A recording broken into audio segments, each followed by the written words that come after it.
Olá, está começando mais um Revista Gazeta. A gente agora vai rever algumas das entrevistas que aconteceram no Jornal da Mix e na programação da Gazeta News ao longo da semana. E a gente já começa revendo uma entrevista sobre prevenção aos acidentes de trabalho. Vamos acompanhar uma entrevista muito esclarecedora sobre esse assunto. Nas segundas-feiras são os dias que as pessoas mais se afastam do trabalho, seja por motivo de doença, entrega de atestado. As quintas-feiras também. Véspera de feriado? Não necessariamente. Isso já Eu acho que ficou é depois assim, do jogo da quarta. já ficou muito bem definido esses dias, assim, em destaque de afastamento? Pelo menos aqui em Alagoas. Lá no SESI nós temos um sistema que faz controle de atestados médicos entregues pelas empresas e a gente consegue perceber essa diferença na quantidade de atestados nas segundas e nas quintas-feiras em relação ao resto da semana. Essa campanha ela tem uma frase de muito impacto, né? Ou você espera ou você age. Então a diferença ali entre você manter o trabalhador em segurança ou de repente ter que realmente observar uma tragédia. Então, o que essa mensagem, por que a escolha dessa mensagem? Realmente para causar impacto, para chamar a atenção das empresas? Isso, não só das empresas, dos trabalhadores também. No ano de 2024, nós tivemos 3.056 acidentes do trabalho aqui em Alagoas. Esses, os notificados. Nós sabemos que existe muita subnotificação. Desses 3.000 acidentes, 18 resultaram em óbito. Então, são números alarmantes, são números grandes, são números que geram impactos financeiros diretos, geram impactos jurídicos para as empresas. A gente sabe que hoje o Brasil concentra mais de 90% de todos os processos trabalhistas do mundo. Então, um acidente do trabalho, uma doença gerada pelo trabalho, isso daí tem um impacto de longo prazo para as empresas. Repercussão muitas vezes da imagem da própria empresa, né? Além das perdas, claro, para a família desse trabalhador, mas também para o mercado de um modo geral. O que é que, de alguma forma, Alexandre, esse recado desse número de acidentes revela para nós? É que a terceirização muitas vezes concentra a presença de pessoas não qualificadas ou que, de algum modo, o próprio ambiente de trabalho hoje, em função de toda a pressão, horários, cobrança por produtividade, pode vir a resultar nisso? Nós temos percebido ao longo dos anos, pelo menos aqui em Alagoas, que a quantidade de acidentes notificados tem diminuído. Tem diminuído significativamente, tá? Então, essas campanhas que o SESI faz, que outras instituições fazem, as informações que estão disponíveis na internet, tudo isso tem contribuído para a conscientização geral, tanto dos trabalhadores quanto das empresas. Nós podemos pensar que a responsabilidade de segurança do trabalho é do trabalhador diretamente, né? Quando a gente pesquisa na internet segurança do trabalho, o que é que aparece? Aparece um trabalhador com um capacete, com um protetor auricular, com óculos, é tudo focado em EPI. Mas o que precisa ser entendido é que EPI ele é apenas a última barreira. O acidente já aconteceu. E o EPI vai apenas diminuir o dano. Tudo que precisa existir antes é um processo de gestão de saúde e segurança do trabalho. Gestão que começa com o empresário, com o líder da empresa. Existem medidas administrativas que devem ser tomadas, medidas organizacionais, treinamento, conscientização, criação de uma cultura de segurança dentro da empresa para que esses números diminuam. E nós percebemos que nas empresas mais bem estruturadas, ou que a liderança possui essa visão estratégica de cultura de segurança, a quantidade de acidentes, de doenças é menor. E, consequentemente, a empresa tem um retorno financeiro sobre isso. Você falou aí de uma redução constatada já do número de acidentes do trabalho, mas você acredita ainda, diante dos números, dos acidentes que ainda ocorrem, que os colaboradores, muitas vezes o risco é subestimado até que ocorra uma tragédia, até que o pior aconteça? Você tem essa constatação de que realmente os colaboradores subestimam ali o perigo? Existe também, tá? Quando a gente vai avaliar a quantidade a motivação dos acidentes acontecidos em 2024, o primeiro deles está na indústria sucroalcooleira, pela quantidade de funcionários existentes, né? Muito maior. O segundo está em redes hospitalares, no serviço de saúde, principalmente com perfurocortantes. E a maior parte dos acidentes com perfurocortantes ela acontece por distração das pessoas. O terceiro é acidente de trajeto. são acidentes com motocicletas e motonetas. Então, realmente existe, as pessoas acham que andar de moto em Maceió, no trânsito que nós temos hoje, é seguro. Não é. Todos os dias tem acidente, todos os dias tem notícias sobre isso daí. E todos eles provocando lesões físicas e, em alguns casos, e para ser notícia aqui junto com o Alexandre, obviamente provocando afastamento do trabalho. Pelo menos no dia do próprio acidente já é uma perda ali da presença também desse trabalhador. O que é que eu descobri, Alexandre? A construção civil também já foi apontada como vilão há algum tempo atrás. E o que é que ocorre? Uma parcela significativa dos empresários se conscientizaram que boa parte dos operários sofriam acidentes porque não sabiam ler. Então, consequentemente, até os recados no ambiente do trabalho para a área de risco não eram bem interpretados. E aí eles passaram a investir também na formação desse trabalhador. Eu até me emocionei quando fui fazer matéria num canteiro de obras, porque homens que começam a trabalhar muito cedo, Thaís, e se propondo a permanecer no trabalho após o trabalho para ter aula no canteiro de alfabetização, para saber ler, identificar. O EJA, né? No ambiente do trabalho. E eu fiquei muito emocionado ali, o mesmo local que era o local que eles comiam, aquelas mesas que eles fazem ali de alojamento, servindo para local de aula. Resultado, reduziu-se quase a zero as ocorrências porque eles passaram a entender o próprio ambiente, os recados, os sinais, os símbolos de um modo geral. Ações como essa são ações consideradas de muita relevância para evitar os acidentes? São, com certeza. Esse caso específico da construção civil, existem muitas empresas aqui de grande porte de construção civil que fazem trabalhos sociais muito interessantes a respeito disso.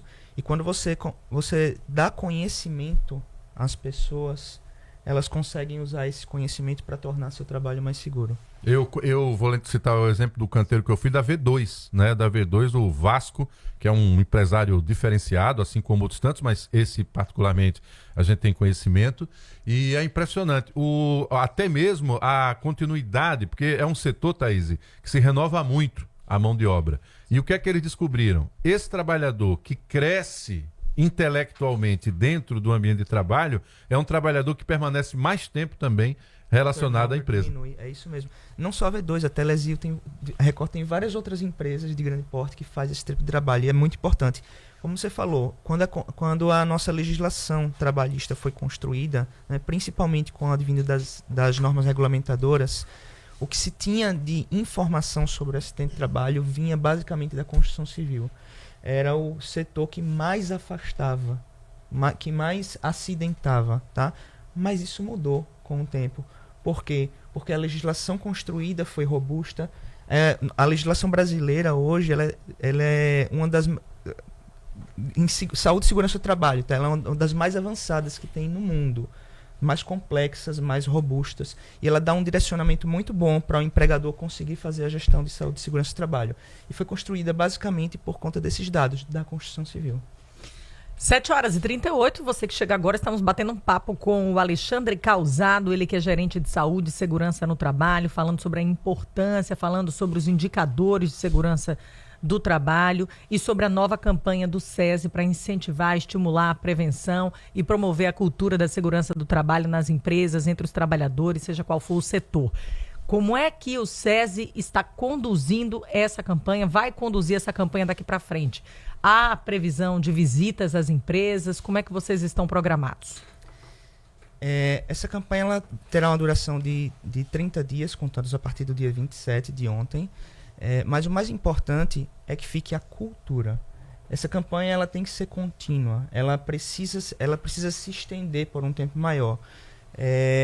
A gente precisa incutir a cultura nas empresas, a cultura de saúde e segurança nas empresas e nos trabalhadores. É algo que já vem acontecendo, já há alguns anos que o SESI faz anualmente campanhas similares a essa. Não só o SESI, tá? Outros setores, outras instituições também fazem e a gente tem visto que aqui em Alagoas isso tem dado certo. Vamos seguir falando em acidentes, só que agora o assunto é choque elétrico. Um especialista esteve no Jornal da Mix e explicou os cuidados que a população deve ter com a eletricidade. Acompanhe. Você tem ali um cabo que está energizado, corrente passando ali, e você não sabe o quanto aquele equipamento está garantido para você, sua proteção. Esse uso de eletrodomésticos, por exemplo, continua sendo uma situação que no dia a dia a dona de casa, às vezes ali uma diarista, né, que não tem o hábito também de conhecer a sua casa, ainda é muito comum você, desde de ferro elétrico, secador, que foi o exemplo que eu dei aqui, geladeira, tomada de geladeira sem aterramento, tudo isso ainda faz parte da realidade? Exatamente, isso aí é uma coisa que a pessoa se descuida. Chega uma geladeira nova, às vezes é bom ter uma renovação do equipamento, porque você protege até a família, né? Então você tem uma geladeira antiga, ela pode estar vazando corrente e a área molhada na cozinha, então o acidente é iminente. Então o que é que você faz? Tem que ter um aterramento na geladeira. Mesmo sendo nova, você tem que colocar um aterramento. Por quê? Qualquer vazamento para a carcaça vai para a pessoa que tocar na carcaça. A carcaça que a gente chama é um invólucro que vai estar o equipamento. Então toda aquela parte de aço que compõe o equipamento. Então é necessário que você faça o aterramento local daquele equipamento. Hoje você tem obrigatoriamente 3 pinos na tomada, o central é o pino de aterramento. Então muita gente faz, a primeira providência é tirar aquele pino, né? Às vezes atrapalha, você está com uma tomada de só 2 pinos, aí você vai e tira lá, a extensão só tem 2 pinos, então você fica ligar e a tomada antiga não tem essa renovação. Então é necessário que haja esse aterramento, primeiro caso. Então você protege a família, protege quem tocar na carcaça do equipamento, que pode ter uma mínima corrente que passe, já pode ser fatal. Ricardo, recentemente nós tivemos 2 acidentes envolvendo energia elétrica registrados aqui em Alagoas. No último sábado, um homem morreu após uma descarga elétrica no bairro do Farol.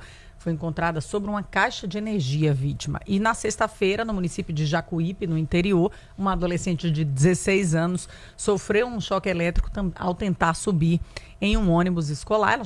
Nesse caso, ela foi socorrida com vida, mas esses casos acendem alerta importante. Estamos subestimando os riscos? Em que situações é possível sofrer uma descarga elétrica ou sofrer um choque e de grandes proporções? Quais são os riscos que nós subestimamos no dia a dia em casa? Acho que fica a dúvida, né? Às vezes a gente está ali o dia fazendo as atividades na nossa rotina normal e não nos damos conta do perigo. Você tem essa visão também que isso ocorre? Veja só, Thaís, a distância de segurança é que tem que ser respeitada. Então todo choque vai depender da distância que você se aproxima do equipamento energizado. Nesse caso do ônibus, da criança que sofreu uma descarga, o ônibus, existe uma distância de segurança que é no mínimo 4,5 metros na área de pedestre. Na área de transeunte, de carros, já muda. Então tem que ter uma área, às vezes o cabo, com o calor, ele desce um pouquinho e diminui essa distância de segurança, a altura de segurança do ônibus. Pode ter sido isso. Ou até mesmo passou um caminhão mais alto, danificou aquela fiação, ela foi esticada e diminuiu, então, a essa altura. Aí vem o ônibus e eletrocutou o rapaz, o menino. Isso aí é normal. Quando a pessoa vai adentrar um equipamento, por exemplo, um armário para roubar, que às vezes é um caso de roubo de cobre, né? Não deve fazer isso porque está energizado.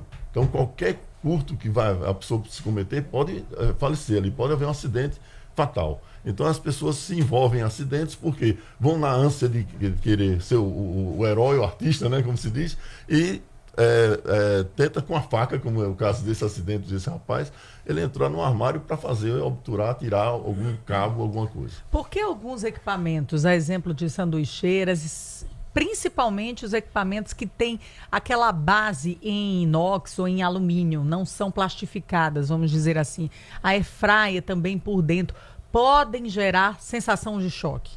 Ou choque mesmo? Certo. A sensação de choque acontece às vezes uma choque indutiva. A eletromagnético, né, faz com que energize. Você chega num carro ou qualquer equipamento, a TV. Se você chegar na TV, você sente os pelos sendo atraídos. Isso aí é um choque que você sente, a sensação de choque também.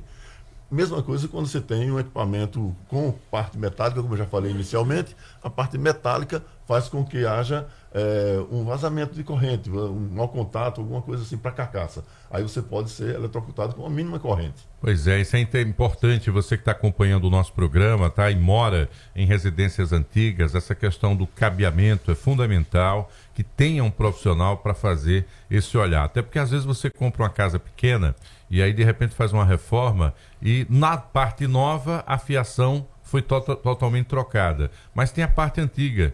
E essa interatividade do antigo com o novo, às vezes, também pode provocar não só sobrecarga, superaquecimento, há uma proteção no entorno do fio que, ao longo do tempo, a depender da exposição ao sol e onde ela fica, provoca ressecamento, e aquilo ali deixa essa fiação exposta, ao ponto de, em contato com a água, nesse período de chuva, deixar paredes energizadas. Então, é fundamental ter essa atenção quanto ao seu ambiente doméstico, porque ao mesmo tempo que a energia veio para trazer comodidade, ela pode, infelizmente, colocar em risco também a sua vida. O Ricardo falava aqui da mudança do padrão das tomadas, exatamente como forma de garantir segurança. Mas nem todos fizeram essa troca em casa, né? E tentaram fazer de forma improvisada. Então, o que também pode ser um problema. Detalhe, recado aqui do Ricardo, sempre com um profissional, né, Ricardo? Exatamente. Um profissional é habilitado para isso, ele é treinado e habilitado para isso. Então, a habilitação faz com que você tenha garantia do serviço. Então, às vezes, você chama um Zé Faísca, que a gente chama na gíria. Zé Faísca é aquele cara que faz tudo, é um pedreiro, servente que começou fazendo e dali a pouco ele se torna um engenheiro na prática, vamos dizer assim. Mas é um risco muito grande fazer isso. Então, ter uma habilitação, ter uma pessoa que conhece da área, ele vai ser a proteção. Primeira coisa, quando vai intervir em qualquer equipamento, até um simples secador de cabelo com defeito, você tem que tirar da tomada para averiguar se ele está com defeito. Às vezes ele fica com um cabo, começa a ficar um pouquinho danificado ali. Você de tanto dobrar. Terminou de usar o secador, fica enrolando o fio. Exatamente. Aí isso puxa, danifica a fiação. Exatamente. Você vai ter que ter cuidado quando você faz essa esticamento. Você se esticar muito, você vai quebrar aquele equipamento. Qualquer um, ferro, como você falar, fry, qualquer um equipamento. Uma outra dúvida, você compra muitos equipamentos hoje, a gente já está no limite do tempo, mas só para tirar mais essa dúvida, você compra os equipamentos hoje, eles vêm com tomadas de 3 polos. Isso. Ou todas redondas, ou 2 ali retas e uma redonda. Todas são redondas, hoje estão todas padronizadas. Alguns equipamentos vêm com esse modelo já de 3 pinos.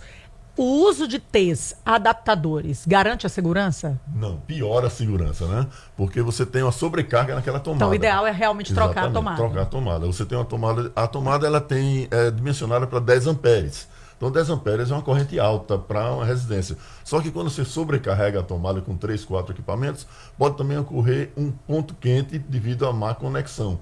Então, quando é mal conectado, esse ponto quente gera, então, aquele incêndio e curto. Mas o normal usar hoje, só a Thaís, tomada? é usar as réguas, né? Usar só a tomada que faz a adaptação tem problema? Sim, você não deve botar Benjamin, aqueles T's, e extensões também, entendeu, Marcos? Extensões também podem ser mal dimensionadas. Você compra uma extensão, você pode ver que os cabos os fabricantes fazem com que os cabos sejam o mínimo. Então, às vezes, não está nem dimensionado para aquilo. Para aquela realidade. Para a realidade que você vai usar. Então, às vezes, você compra um cabo que não está certificado e ele não tem a capacidade de corrente que poderia estar. Então ele pode aquecer e você vai sair de casa, deixa os equipamentos ligados e quando voltar está tudo queimado, tudo incendiado por isso. Entendeu? Fiação tem que comprar em loja especializada, tá? É algo que você não deve economizar, porque o barato pode sair caro para a sua vida.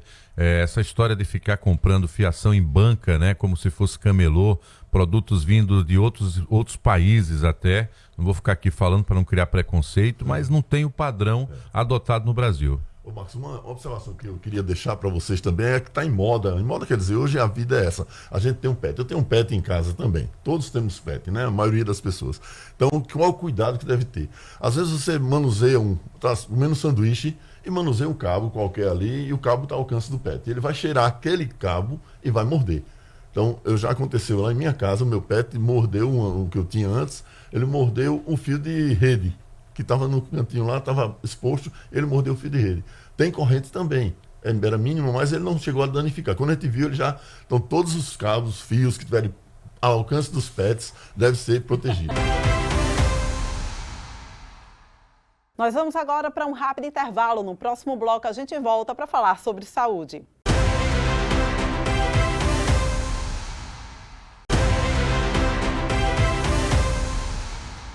Estamos de volta com o Revista Gazeta e a gente já começa este bloco do Revista falando sobre saúde. O assunto agora é lipedema, um problema que afeta muitas mulheres e ainda é pouco discutido. Uma médica explicou o que é o lipedema e quais são os tratamentos. O lipedema ele é uma doença inflamatória e ela tem a ver com o metabolismo das gorduras. Então, o lipedema ele vai ser uma inflamação do seu tecido gorduroso, especialmente em pernas e braços. Então, são aquelas mulheres que têm uma desproporção em relação aos membros inferiores e ao tronco. Então, aquelas mulheres bem fininhas no tronco, mas que têm o quadril largo, a coxa larga, muitas vezes a panturrilha bem grossa e que preserva as mãos. Acontece também algumas vezes nos braços. E é aquela gordura difícil de emagrecer. Então, muita gente tem até pacientes que fazem bariátrica e ainda assim, a dimensão, né, das pernas, dos membros, ela continua grande, porque o lipedema ela é uma gordura de difícil tratamento, de difícil dissolução desses nódulos gordurosos. Agora, doutora, qual a origem do lipedema? Por que ele se forma, né? Porque a gente vê que tem pessoas hoje, quando estão ali naquela fase de evolução do corpo, que já na fase da adolescência para a vida adulta já acontecem algumas transformações. E aí na vida adulta vem a gestação. E aí pós-gestação parece que se acentua, principalmente no caso das mulheres, pelo que eu percebo também, queria confirmar se é só em mulheres, na região dos culotes, é isso? Ficam mais evidentes, né? Isso, você estudou direitinho a pauta. Estudei. É isso mesmo. Na realidade, o lipedema ele tem muito a ver com o estrógeno, que é um hormônio exclusivo das mulheres. E aí, esses picos hormonais, esses picos de estrógeno, que é no início da adolescência, quando a mulher está se desenvolvendo, quando ela engravida, e no final, na menopausa, quando há esse descontrole do estrógeno, o lipedema ele vai aparecer, né? Ele vai inflamar, ele vai aumentar, ele vai piorar na mulher. O uso do anticoncepcional também, mas aí tem outras coisas como os hábitos de vida, a dieta que não é regrada, então tem uma série de outras coisas, mas basicamente o histórico familiar de você ter outras pessoas na família, outras mulheres com lipedema, e a presença do estrógeno. Ele é quase que exclusivo das mulheres. Tem homens, tem alguns relatos de homem com lipedema, aquele homem que já tem aquela disposição de gordura mais parecido com a mulher, né? Não tão andrógeno, mais ginecoide, mas é quase que exclusivo das mulheres, sim. Agora, por que provoca dor? Porque, naturalmente, a gente está falando de gordura, né? Que é esse acúmulo diferenciado, é difícil de ser dissipado, mas por que a dor? O lipedema, como definição, é a síndrome da gordura dolorosa.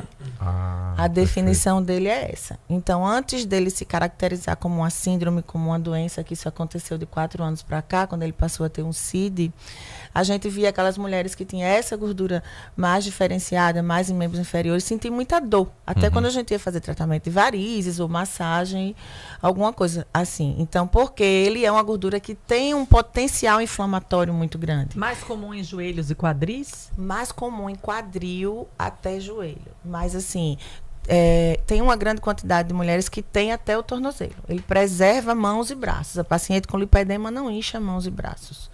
Mas mais comum em quadril, que a gente chama de tipo 1, e até os joelhos, que é o que a gente chama de tipo 2. E é bem doloroso, tem nódulos, porque ele acumula uma série de moléculas inflamatórias, acumula muito líquido, tem umas travas fibrosas, então tudo isso faz com que essa mulher fique eternamente em inflamação crônica. Hoje em dia, o que a gente pode falar em relação ao diagnóstico do lipedema? Porque se a gente olhar lá para trás, havia muito subdiagnóstico de um problema que estava ali, na cara. Hoje, melhorou isso? Sim, a partir do momento que se caracterizou todos esses sintomas como uma doença, isso melhorou bastante. Porque é isso que eu lhe disse. Antigamente a gente olhava para um paciente que tinha aquelas coxas grossas, que tinha aquela pele que fazia muito hematoma, que era muito doloroso, que doía até quando sentava numa cadeira, quando pegava no culote, e a gente não tinha uma doença para aquilo, né? Hoje a gente sabe que isso é uma doença, é uma síndrome, e aí a gente tem uma série de características, que quando a gente tem um CID, quando a gente tem uma doença, a gente tem uma série de características que a gente hoje consegue dar o diagnóstico. Mas lembrando que, assim, no mínimo 12% da população feminina do mundo tem lipedema. Agora que a gente já falou da definição, o sofrimento que causa, quais as opções de tratamento? Então, como vocês veem, o lipedema é uma doença crônica, progressiva e incurável. Então, é uma doença que você vai conviver com ela. Na realidade, eu não gosto nem de dizer que é uma doença, eu gosto de dizer que é uma alteração. Né? Porque doença parece que é aquela coisa que você está carregando um peso, e não é uma alteração, é um jeito do seu corpo, e aquilo dali você vai conviver a vida inteira. Então, você vai ter que descobrir os alimentos que lhe inflamam, então a importância de você ter uma nutricionista, uma endocrinologista, uma nutróloga com você. Esse tratamento ela é multidisciplinar.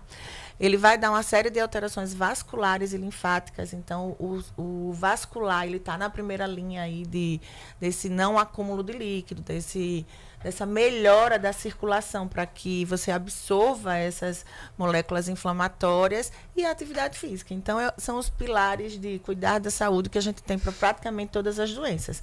A paciente do lipedema vai ter um trabalho maior de criar músculo, ela vai ter um trabalho maior de moldar o seu corpo, e ela vai passar a vida inteira tendo que se cuidar.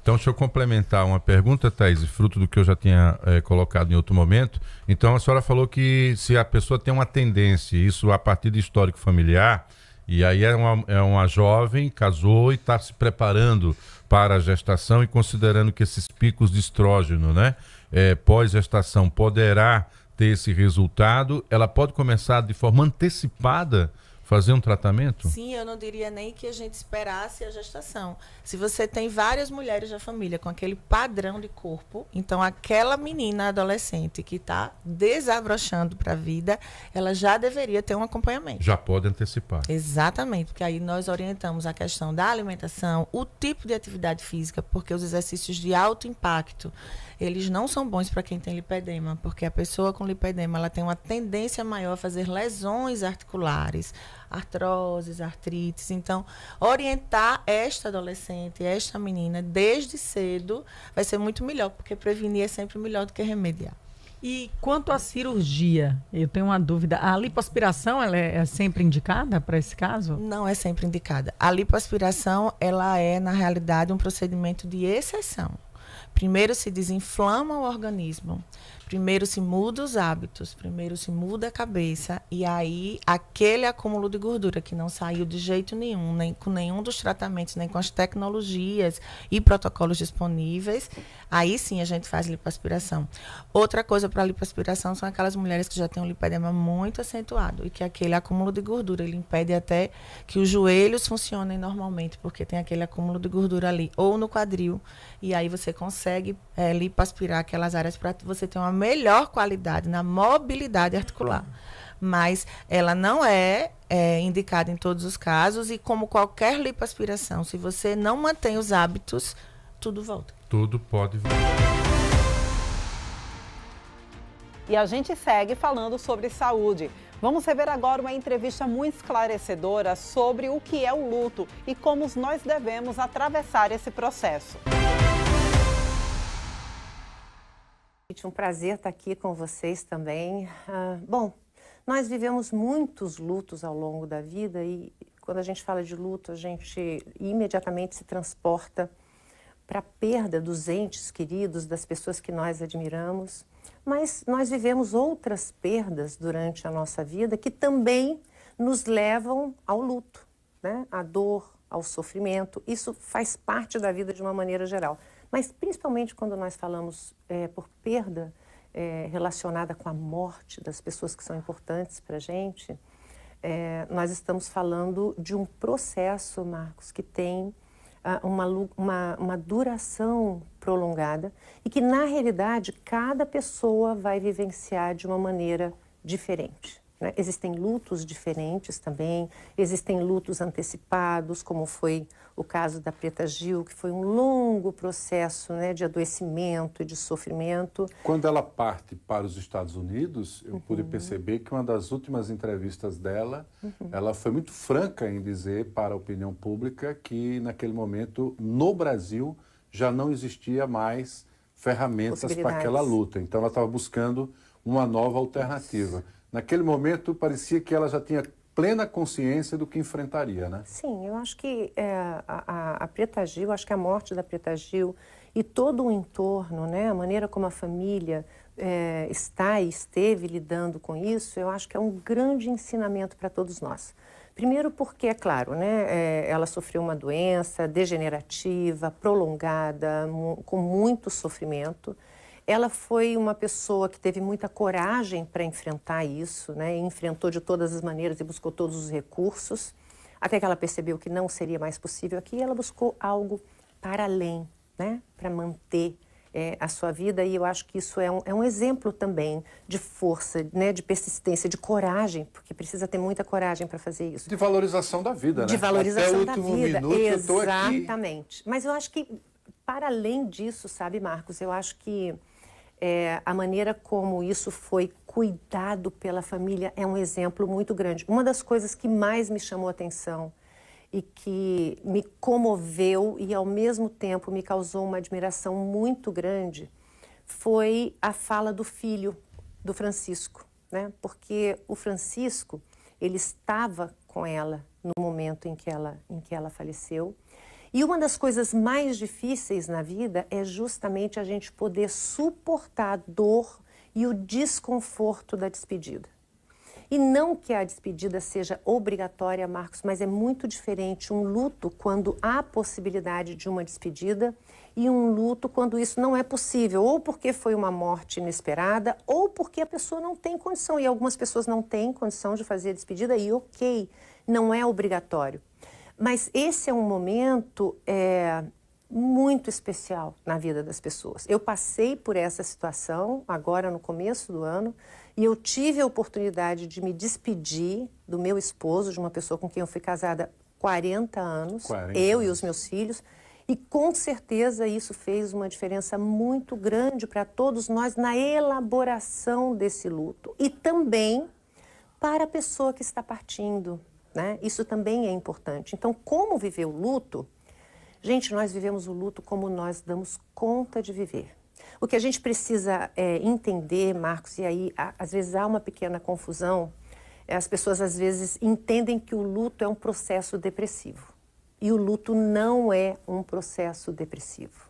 O luto é um processo de adaptação a uma nova vida, porque quando alguém parte, nós também nos transformamos. A nossa vida também muda, em alguma dimensão a nossa vida vai mudar. É um novo ciclo. É um novo ciclo, sem a presença física daquela pessoa, né? Entendendo que a partida é muito dolorosa e com o tempo nos adaptando a isso que é novo e compreendendo de uma maneira emocional que esta pessoa fica conosco. Com certeza, boas memórias, né, as lembranças. Boas memórias, ensinamentos. Uma coisa muito interessante no comportamento humano é que se em algum momento aquela pessoa lhe fez sofrer, né, porque obviamente o ser humano tem suas falhas, sim, mas parece que no processo do luto o que fica é o sentimento da bondade. Eu acho que é uma construção que passa por aí também. Pois né? acho que as mágoas arrefecem, né? Eu acho que os Desarma problemas... os espíritos.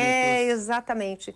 E isso acontece, e isso é muito positivo. Faz né? parte também. Faz parte. Quando isso não é possível, porque às vezes não é possível, né? Às vezes a pessoa não consegue entrar nesse processo, o luto passa a ser ainda mais complicado e mais difícil, porque ele é movido pelo ressentimento. E o ressentimento é ressentir a dor daquilo que aconteceu lá atrás. Imagina Perfeito. que processo terrível e doloroso para quem vive a perda a partir desse ressentimento. Você falar uma coisa muito interessante, doutora, que é essa história de que, de algum modo, a nossa vida nos prepara para esse momento limite, que é o da perda de uma vida, mas na nossa vida a gente vive outros lutos. Se eu acabo um relacionamento, se eu mudo de cidade e deixo os amigos para trás. Perfeito. Se eu tenho se um eu perco filho, o emprego. se eu tenho um filho, né, eu tenho o luto da minha solteirice, da minha liberdade, porque eu vou me adaptar a um outro estilo de vida. Enfim, e existem os lutos também não reconhecidos, né?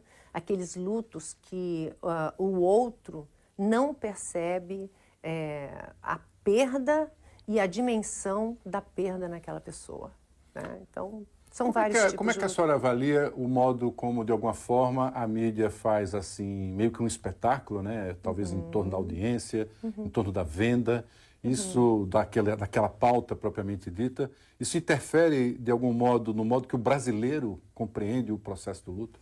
Eu acho que interfere. É claro que o luto tem uma questão cultural também, né? As pessoas em países diferentes, em culturas diferentes, vivem o luto de maneira diferente. Eu acho que existe sim uma exploração da mídia, porque, é lógico, é uma notícia e a mídia, de uma maneira geral, explora as notícias, mas eu entendo, sabe, Marcos, que tem um lado disso que é positivo, porque quando nós falamos de celebridades, nós estamos falando de um luto que não é só coletivo, né? É um luto individual também, porque as celebridades, as pessoas que nós admiramos, elas têm uma representação muito grande na nossa vida, né? Nós nos identificamos com os valores, nós nos identificamos com a história dessa pessoa, nós nos identificamos com as bandeiras que essa pessoa carrega na vida. A obra. Lógico, a obra dessa pessoa. São ícones, fazem parte da nossa história, fazem parte daquilo que nós vivemos durante a nossa vida. Então, há um luto também, há uma perda também desses ícones que representaram momentos importantes, relacionamentos importantes através da sua obra. E não só isso, existe um fenômeno que se chama relação parasocial. A relação parasocial é aquela relação que nós temos com pessoas que nós não conhecemos pessoalmente, são pessoas, naturalmente, que têm aí uma importância pública, né? E nós nos relacionamos afetivamente com essas pessoas, e é claro que não há uma reciprocidade nesse sentido, porque elas sequer nos conhecem. Mas isso é afeto. Verdade. Isso é afeto. Então, são muitas as questões que envolvem um luto coletivo, que também é um luto individual. E eu acho que a partilha da notícia e as pessoas também poderem se expressar através das tecnologias, das redes sociais, é uma maneira também de elaborar e de também se sentir parte de uma comunidade, vamos dizer assim, né? As pessoas que amam a Preta Gil, as pessoas que são fãs da Preta Gil, né? Essa é uma comunidade e na comunidade nós também nos fortalecemos. Então, existe um lado disso, as pessoas falam muito de uma maneira muito negativa, da exploração, da mídia e tal. Ok, gente, a mídia vive de notícias. A gente precisa compreender isso e está tudo bem, porque nós precisamos das notícias, né? É claro que quando isso acontece, as notícias chegam a toda hora, isso também leva as pessoas, né, para aquela dor toda hora, mas o luto é isso. O luto é uma profusão de emoções, A né? mídia, por princípio, ela media, né? Então a gente está fazendo uma mediação, como esse tema hoje, por exemplo, né? Eu até, em determinado momento nos finados, naquela época que é um momento que a gente celebra, né, culturalmente as pessoas que partiram, e aí eu passei num bar, aí tinha uma faixa lá, aqui, nós ouvimos vozes dos que já se foram. Sim. Aí era só para homenagear personalidades da música. Olha que coisa linda. E o dia linda. de finados não era algo triste, era algo ali uma de celebração. Celebração da obra daquelas pessoas. O que é interessante, porque em alguns países o dia do sepultamento é um dia de confraternização, né? E, dependendo da cultura. Um dia assim de celebrar a vida daquela pessoa. Mesmo no Brasil, há tempos atrás, e talvez ainda em algumas cidades do interior isso exista, o costume de beber o morto. Né? O costume de beber o morto, gente, é celebrar a vida daquele que partiu. Hoje, lógico, isso não é uma coisa comum, né, no nosso país, mas isso é uma celebração. No México, a morte é vista de uma maneira completamente diferente do que tem um acontece filme sobre aqui. isso, inclusive com um personagem infantil, né? É um filme maravilhoso. Então, assim, existem questões culturais, enfim, uma série de fatores que fazem com que a gente viva esse período da nossa vida de maneiras diferentes. Sem culpa. Sem culpa. Sem cobrança. Sem culpa eu não diria. Sabe por quê? Porque a culpa faz parte do luto. Né? O que eu poderia ter dito, o que eu poderia ter feito, o que eu não deveria ter feito. Então já abre um outro aspecto. Então viva o agora e diga logo o que você pensa. Exatamente. Né? E eu acho que tem outro aspecto muito importante, Marca, que quando a gente perde um outro que a gente ama, isso também nos remete, Marcos, para a nossa finitude. Né? Claro, nós estamos lidando com a morte. Na nossa cultura, nós não falamos sobre isso, nós não pensamos sobre isso, nós não nos preparamos para a nossa própria morte, porque nós temos medo de entrar em contato. É como se, ao entrar em contato, nós estivéssemos mais vulneráveis à mais morte, próximo né? de lá do que daqui. Claro, e é um medo natural, porque é o medo do desconhecido. Com certeza. Claro, né? Mas a verdade é que esses momentos também nos levam a pensar sobre a nossa finitude e também o que é que eu preciso fazer para ter uma vida melhor. É importante A isso. gente começa a contar o tempo. Quanto ao tempo, valorizar cada minuto, dizer que tem que dizer que ama. Se você ama, diga que você ama, tá? Para que isso fique marcado e não ficar com essa dor do que não disse. Presentifique, né? Se presentifique. Isso é fundamental. Esse assunto não se esgota aqui, tá, gente? A gente pode voltar a debatê-lo em outra situação, até porque, claro, tem as tragédias, a gente viveu a Covid, são situações bem diferentes, cada uma delas com os seus limites e pesos, né? Como disse também a doutora Jaqueline. Queria agradecer a sua presença. Que bom que dividiu com a gente também essa experiência. Sim. Acredito que a senhora teve chance de dizer eu te amo, eu te amo, eu te amo, porque isso ajuda também claro a lhe que sim. fortalecer. Claro E agradecer que e numa próxima oportunidade contar mais uma vez com a sua presença, doutora. Eu é que agradeço, Marcos. Foi um prazer estar aqui com vocês, né? Que a gente possa viver os nossos lutos da maneira como a gente dá conta de viver, entendendo que somos diferentes, que todos vamos perder, mas que a gente não perca a possibilidade de estar com quem a gente ama verdadeiramente, presentificadamente. Vamos agora para um rápido intervalo. No próximo bloco, a gente vai rever uma entrevista sobre paternidade. Você sabe quais são os direitos do pai? Eu volto já.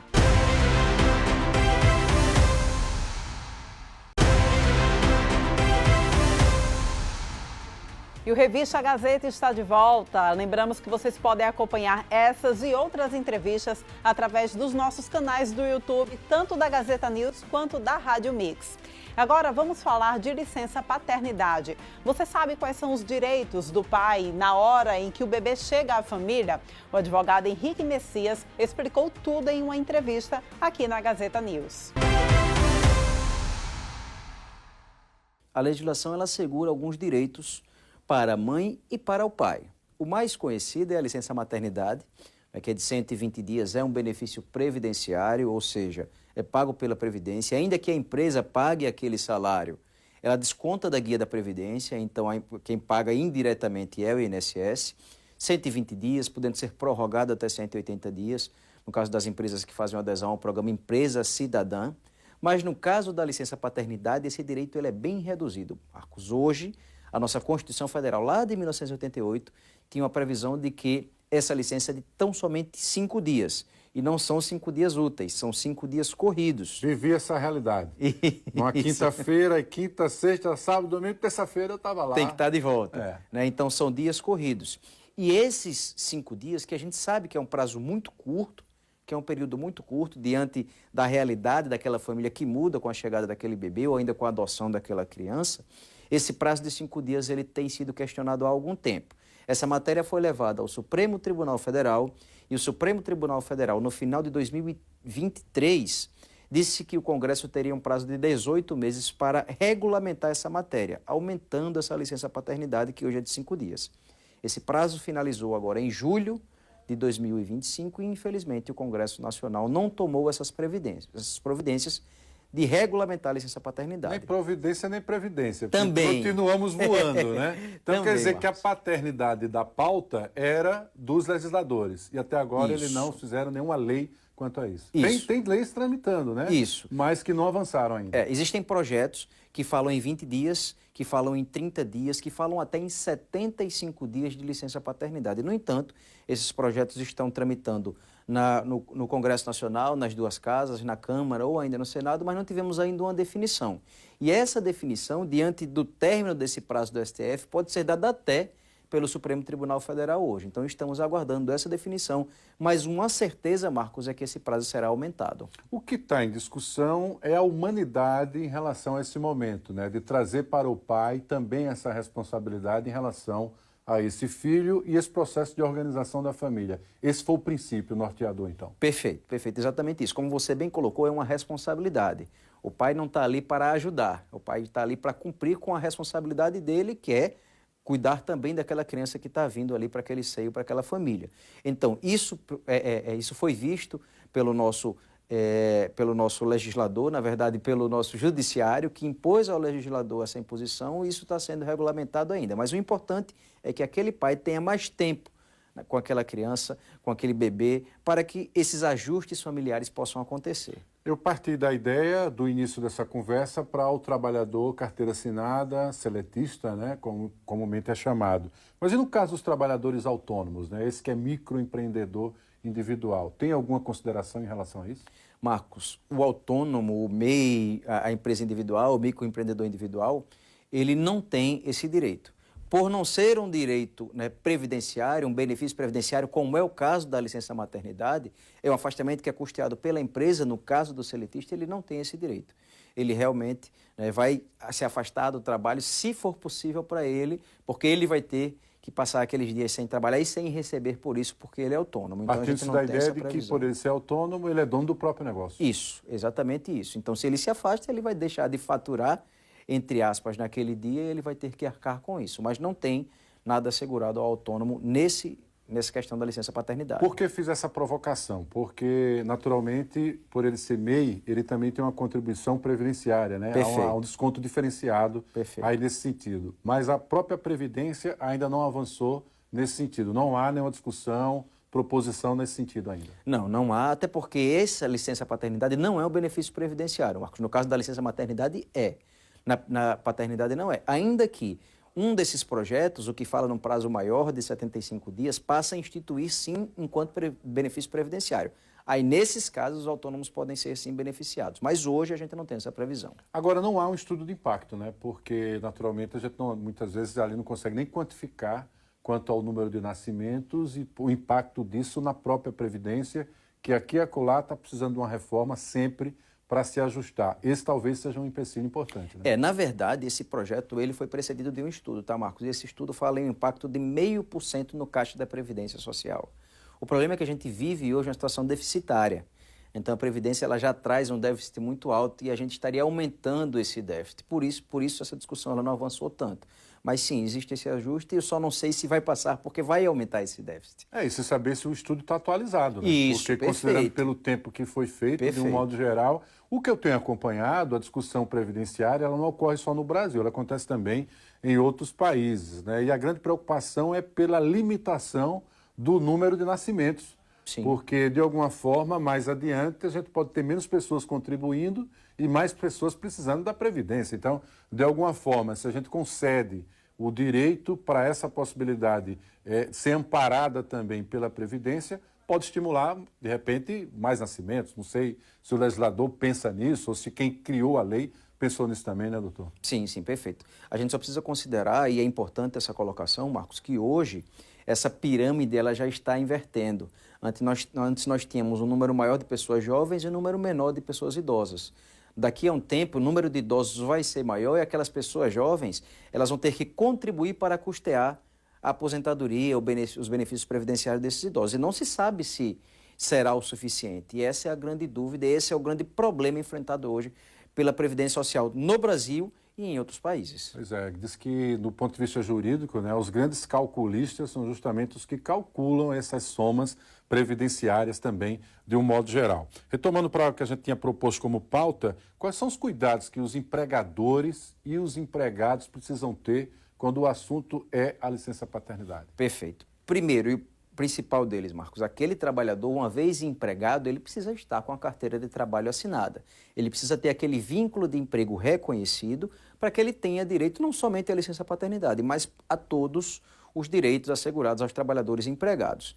A partir do momento que ele tem a carteira assinada, que os recolhimentos estão sendo feitos pelo empregador de forma correta, ele tem direito à licença paternidade, ele simplesmente precisa informar àquela empresa que a criança nasceu através da certidão de nascimento, aquele momento em que o pai sai da maternidade, a mãe fica, o pai vai lá, faz o registro, como nós comentamos, né, e ali ele leva para a empresa aquela certidão de nascimento. A partir do dia seguinte, ele tem direito à licença paternidade de 5 dias corridos. Agora, isso vale também para o trabalhador recém-contratado? Porque eu sei que algumas empresas, elas criam, inclusive, um período ali meio que probatório. Quase sempre esse modelo existe para o serviço público, mas tem empresas privadas que durante um período aquele trabalhador está em observação. Digamos que ele entra na empresa, a esposa estava ali naquela carência perto de um mês para obviamente, ser mãe, ele também ser pai, ele já teria direito imediatamente? Já, não existe carência, Marcos. Então, a partir do momento em que a carteira é assinada, ainda que isso aconteça 5 dias antes, por exemplo, do nascimento da criança, aquele trabalhador tem direito ao benefício, sim. Existe alguma particularidade para casos específicos, e aí eu vou colocar uma condicionante,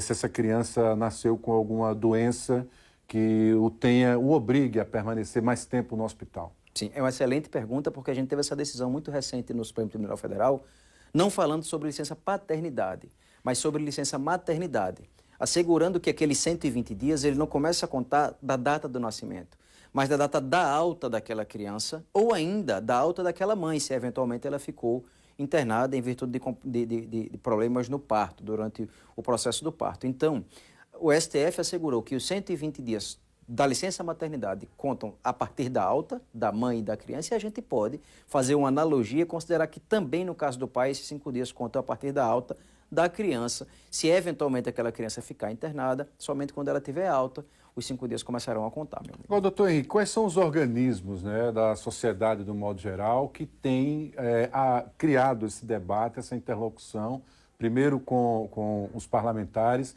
para a necessidade da ampliação aí da licença paternidade? São os setores representativos dos trabalhadores, é isso? Sim, geralmente são os sindicatos ou ainda alguns partidos políticos, que são partidos mais progressistas, partidos mais à esquerda, que trazem essa pauta, não é, primeiro, trouxeram para o STF e, consequentemente, para o Congresso Nacional. Então, de alguma forma, com a mudança um pouco até do perfil do Congresso, né, mais de centro-direita, pode ser que a pauta não avance na expectativa, como se imagine, o que deve obrigar o STF a tomar uma providência o quanto antes em relação a isso. Perfeito, exatamente. Por isso a provocação do STF para que ele acontecesse essa imposição ao Congresso Nacional, e essa imposição não foi, né, obedecida, entre aspas, e por isso imagino que o próprio STF vai definir, num prazo curto, esse aumento no prazo da licença paternidade. Pois é. E no Jornal da Mix, uma neuropsicóloga falou sobre um assunto que afeta muita gente, porque algumas pessoas continuam tomando decisões ruins, mesmo sabendo que irão se prejudicar. Ela esclareceu vários pontos sobre o assunto. Vamos rever. Falando de uma forma neurocientífica, o nosso cérebro ele não foi feito para buscar o melhor a longo prazo. O nosso cérebro ele foi feito para sobrevivência, para o alívio imediato, para recompensa imediata.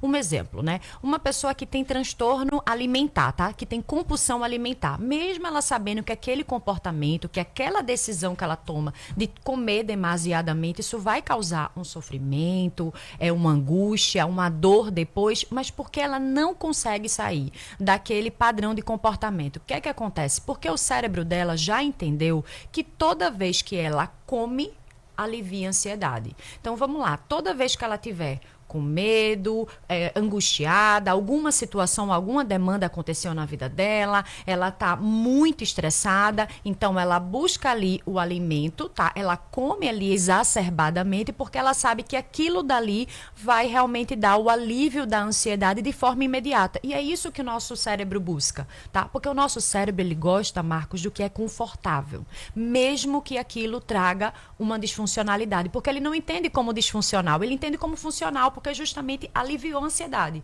Então, se aliviou a ansiedade, aliviou a tensão, o medo, a insegurança, o cérebro ele tende a repetir aquele padrão de funcionamento. Quando a gente fala desse processo de repetição, em que momento, por exemplo, a gente pode esbarrar com a realidade e dizer, epa, algo está errado comigo? É o entorno que vai perceber isso ou vai ter algum momento que a pessoa também se percebe assim? Muitas vezes, justamente, né? O meio que percebe. E, na verdade, quando porque assim, tem uma coisa que chama autossabotagem, tá? É um mecanismo de defesa também do cérebro que a gente chama dissonância cognitiva, tá? O que é que acontece? O nosso cérebro, ele busca justificativa, né? Desculpas, vamos falar assim, para justamente cometer os mesmos erros. Tá? Então, aquela história que eu dei agora, o exemplo da compulsão alimentar. Você sabe que aquilo vai te fazer mal, que aquilo vai te causar um prejuízo depois, mas você continua comendo. E aí você fica naquela, não, eu vou comer, um exemplo, vou comer só uma pizza agora, mas amanhã eu não como. Amanhã vai ser diferente. Eu compenso no exercício. Eu compenso, exatamente. Eu compenso no exercício, amanhã acaba fazendo uma dieta muito restritiva. Eu vou tirar um pouquinho do queijo, porque aí parece que é o queijo que tem uma gordurinha. Perfeito. Aí vai encontrando desculpa para... Exato. E isso é um mecanismo que o nosso cérebro, ele faz para causar menos desconforto. Só que ele não percebe que ele está sendo disfuncional. Por isso que é importante, Marcos, a gente reeducar esse cérebro para que ele funcione de uma forma mais adequada. Agora, doutora, muitas vezes a gente vai estar lidando com pessoas que talvez tenha esse sofrimento, ou esse condicionamento cerebral desde a adolescência, e ela atravessou uma parte da vida adulta até descobrir que tem que tratar. Digamos aí que eu esteja falando de 20 anos de vício cerebral. Vou criar essa expressão aqui. Como é que eu reprogramo isso? É possível? Isso tem sim. Existe estratégia. O primeiro ponto que eu sempre digo é consciência, paciência e suporte, Marcos. O que é que acontece? Se você tem consciência que você está repetindo, que você está agindo de uma forma compulsiva, seja no caso alimentar que eu citei, seja procrastinando, procrastinação é algo que é muito falado, tá? Seja numa compulsão de drogas, seja numa compulsão de compras, se você percebe que realmente você está agindo de uma forma disfuncional, né? Ou alguém ali do teu meio, do teu círculo realmente já te sinalizou isso, é importante que você tenha paciência, mas que você busque o suporte adequado, tá? Para que realmente esse cérebro ele seja condicionado de uma forma diferente. Agora, tem uma coisa que eu preciso falar, Marcos. Existem alguns quadros clínicos, algumas condições clínicas que são mais propensas a tomarem decisões ruins. Nos empurram para isso. Exatamente. Um exemplo, quadros ansiosos, quadros depressivos, pessoas que têm transtornos de personalidade, pessoas que têm transtorno de humor como a bipolaridade, quadros de TDAH, são quadros clínicos que são mais propensos a tomar decisões muito mais por impulso do que pelo racional, então do que a gente pela está falando razão. de algo que precisa ser muito minuciosamente investigado. Perfeito. Por isso que eu sempre indico a avaliação neuropsicológica. A avaliação neuropsicológica é um procedimento que a gente vai investigar como esse cérebro está funcionando. E se existe por trás, porque é o seguinte, todo comportamento existe uma justificativa por trás dele. E a avaliação neuropsicológica ela vai trabalhar justamente aí. Ela vai entender o porquê que aquele cérebro está funcionando dentro desse padrão. E se existe aí uma dessas condições clínicas que eu acabei de citar. Tá? Então, é muito importante, primeiro, a avaliação. A avaliação, ela investiga. E depois, o segundo momento é o tratamento. Essa avaliação, ela é possível, ou pelo menos ela é eficaz para uma pessoa em formação, naquela transição ali da infância para a adolescência, que é um turbilhão, inclusive no cérebro, de coisas por conta do bombardeio hormonal? Isso é possível fazer também nessa fase da vida? Sim, sim, com certeza. Na verdade, a avaliação neuropsicológica são testes específicos, né, que a gente avalia aí toda a parte de funcionamento cognitivo desse cérebro. Então, a gente consegue realmente investigar, fazer um rastreio ali, como é que aquele cérebro está funcionando. E aí, naquele momento, justamente, como você citou, que é o cérebro que ainda está em desenvolvimento, está nessa transição, a gente conseguir justamente evitar muitos danos, Marcos, evitar muitos prejuízos, entende? Então, o primeiro momento é a avaliação neuropsicológica, o segundo momento é o tratamento, que o tratamento a gente faz com terapia cognitiva comportamental. É o mesmo profissional ou é distinto? Você faz essa avaliação neuro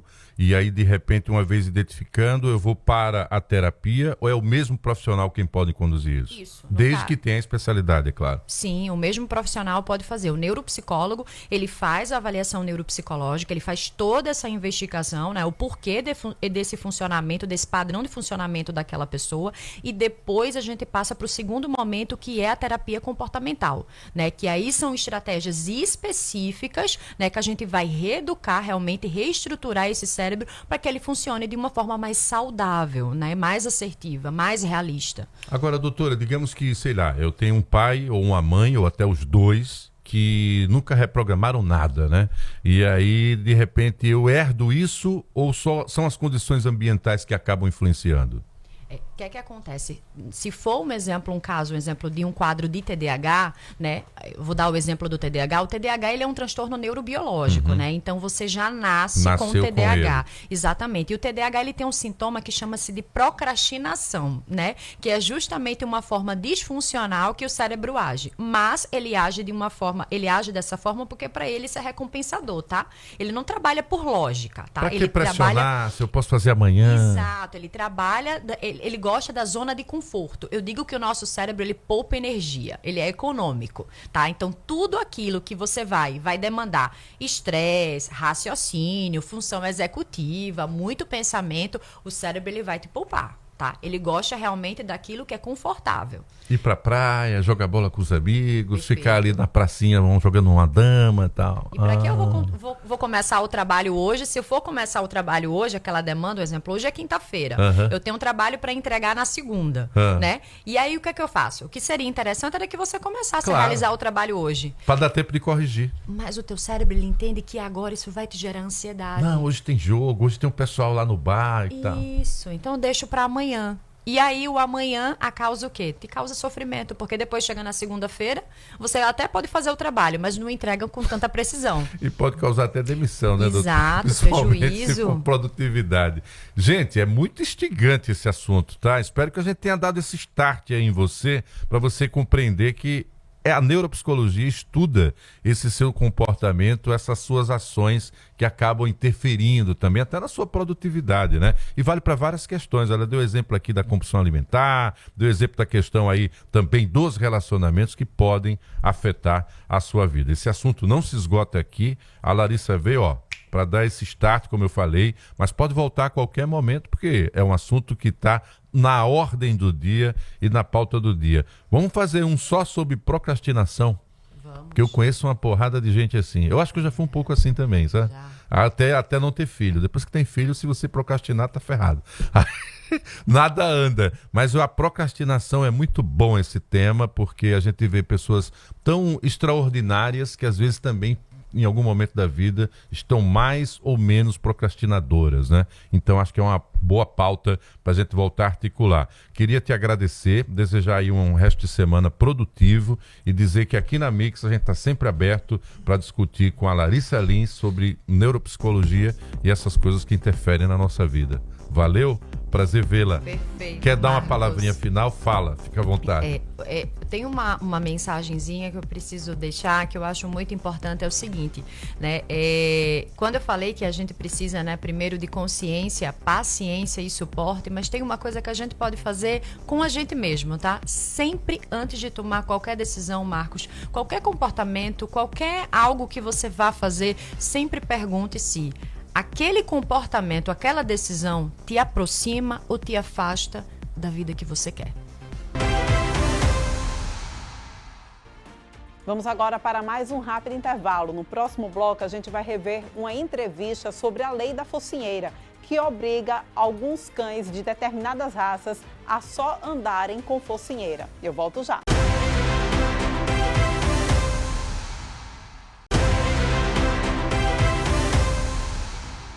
Voltamos para mais um bloco do Revista Gazeta com entrevistas exibidas na Rádio Mix e na Gazeta News.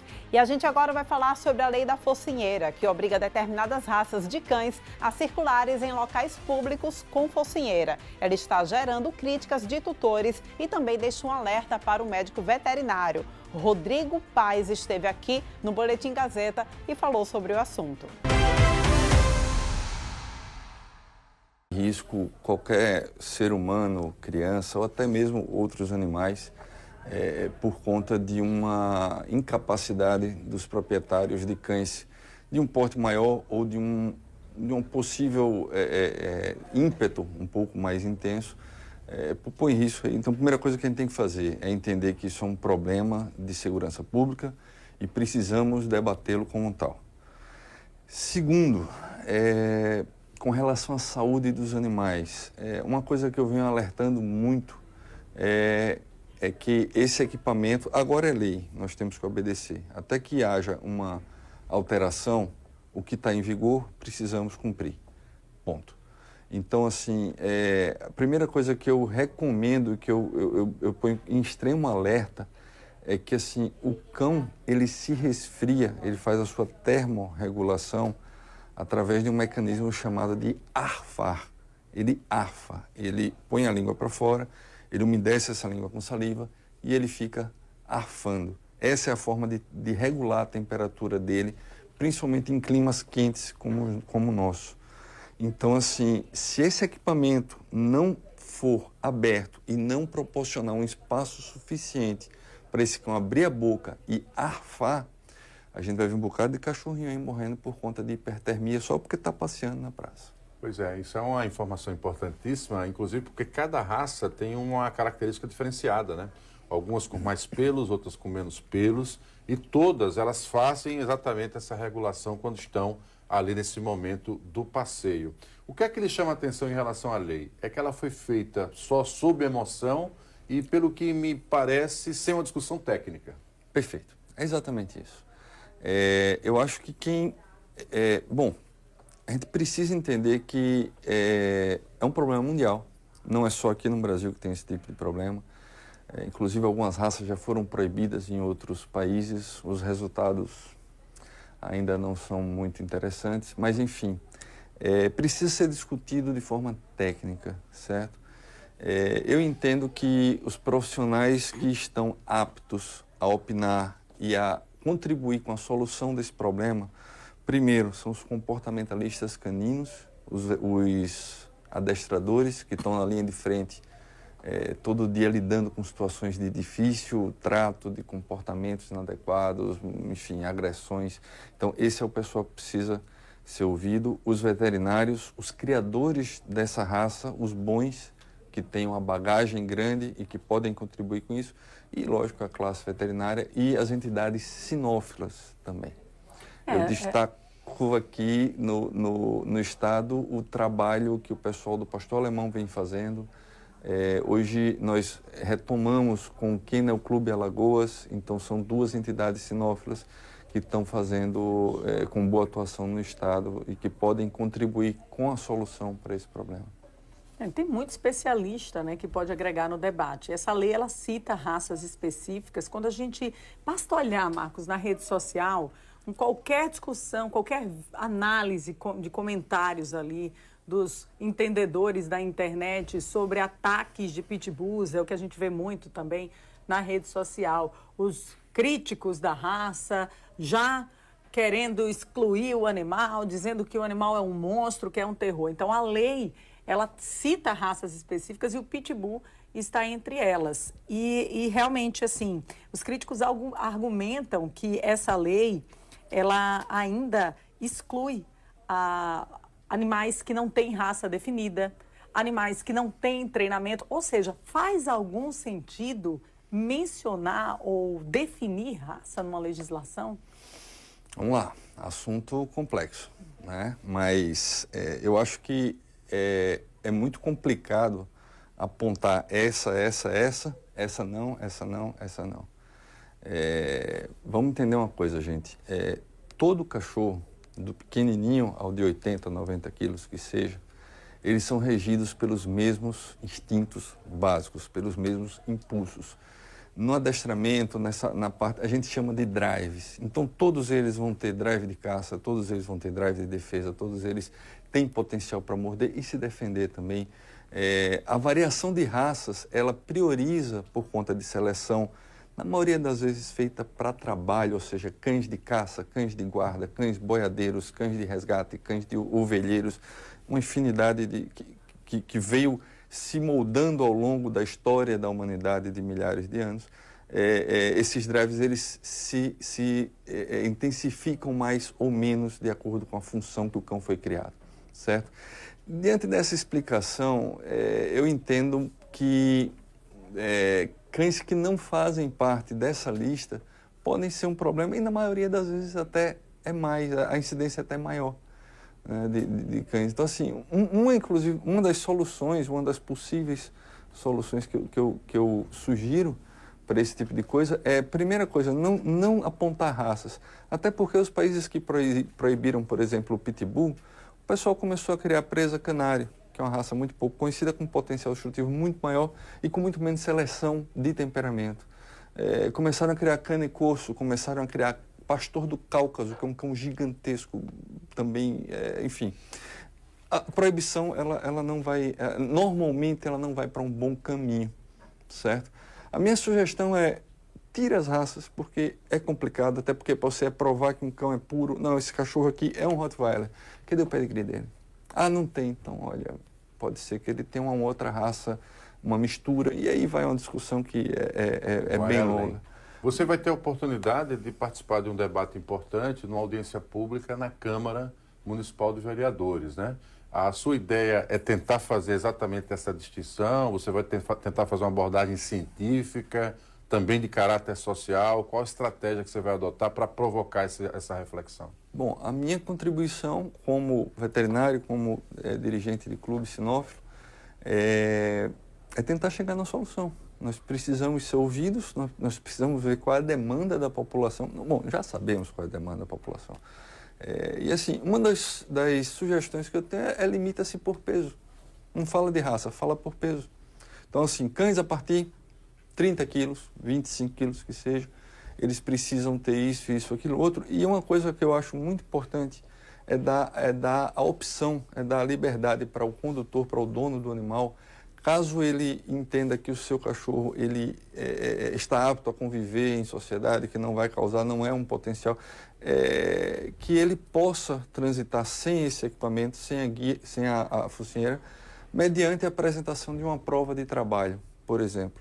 Para a gente dirigir o carro não precisa ter uma carteirinha, CNH, pronto. Para andar armado, posse de arma, o que quer que seja, para você andar com um cão a partir de 30 quilos, você precisa ter uma carteirinha onde mostrou que o seu cão foi provado, foi testado em uma prova de trabalho, onde ele não representa um problema, um risco para a população, e daí em diante a gente poderia pensar numa solução baseada nisso. Não só de não, agora é proibido. Sim, é interessante fazer algumas restrições, eu entendo, mas de dar opção para quem tem um animal e quer andar livre, liberdade, de mostrar que o seu cão não representa o risco, e uma das soluções é aprovar ele em uma prova de seleção de trabalho. Independente da lei, a responsabilidade de cada tutor é o ponto central dessa discussão. Sim. Até porque se o animal ele ataca alguém, o responsável é o tutor. Sim. Ele é que vai ter que responder pelo ataque. Então, é o bom senso, é a responsabilidade, além do bom senso, diante de uma situação que pode causar insegurança para uma outra pessoa na rua. A gente vê tantos casos de tutores que estão ali andando, não tem o preparo devido, ou alguém que não está acostumado com o peso do cachorro, solta a coleira e o cachorro vai e ataca alguém. Pode falar. Assim, as pessoas precisam ter um pouquinho de noção de controle do animal, né? A coleira não foi feita para você fazer cabo de guerra com o cachorro, você muitas vezes não vai ganhar disso, é uma questão física. Mas assim, você ter o controle mental do animal, ativar os gatilhos mentais para o animal entender que você está no comando. E uma outra coisa muito importante, pouco debatida, é o papel dos criadores dessas raças, aliás, todas as raças, tá? Eu acho que eu nunca levei mordida de cachorro grande na minha vida. De pequeno eu coleciono algumas dezenas.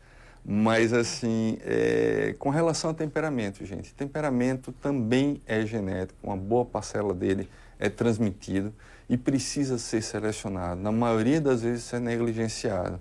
Eu enalteço o trabalho que o pessoal do pastor alemão faz há mais de um século, pastor Malinois, os Rottweilers também estão nessa linha, onde os cães também são selecionados em trabalho, ou seja, faz aquela prova de proteção, de adestramento básico, de obediência, inclusive prova de faro, que é belíssima. Enfim, o cão ele está apto tanto fisicamente quanto mentalmente para contribuir para uma próxima geração. E isso só pode ser feito com seleção dos criadores, de qualquer raça.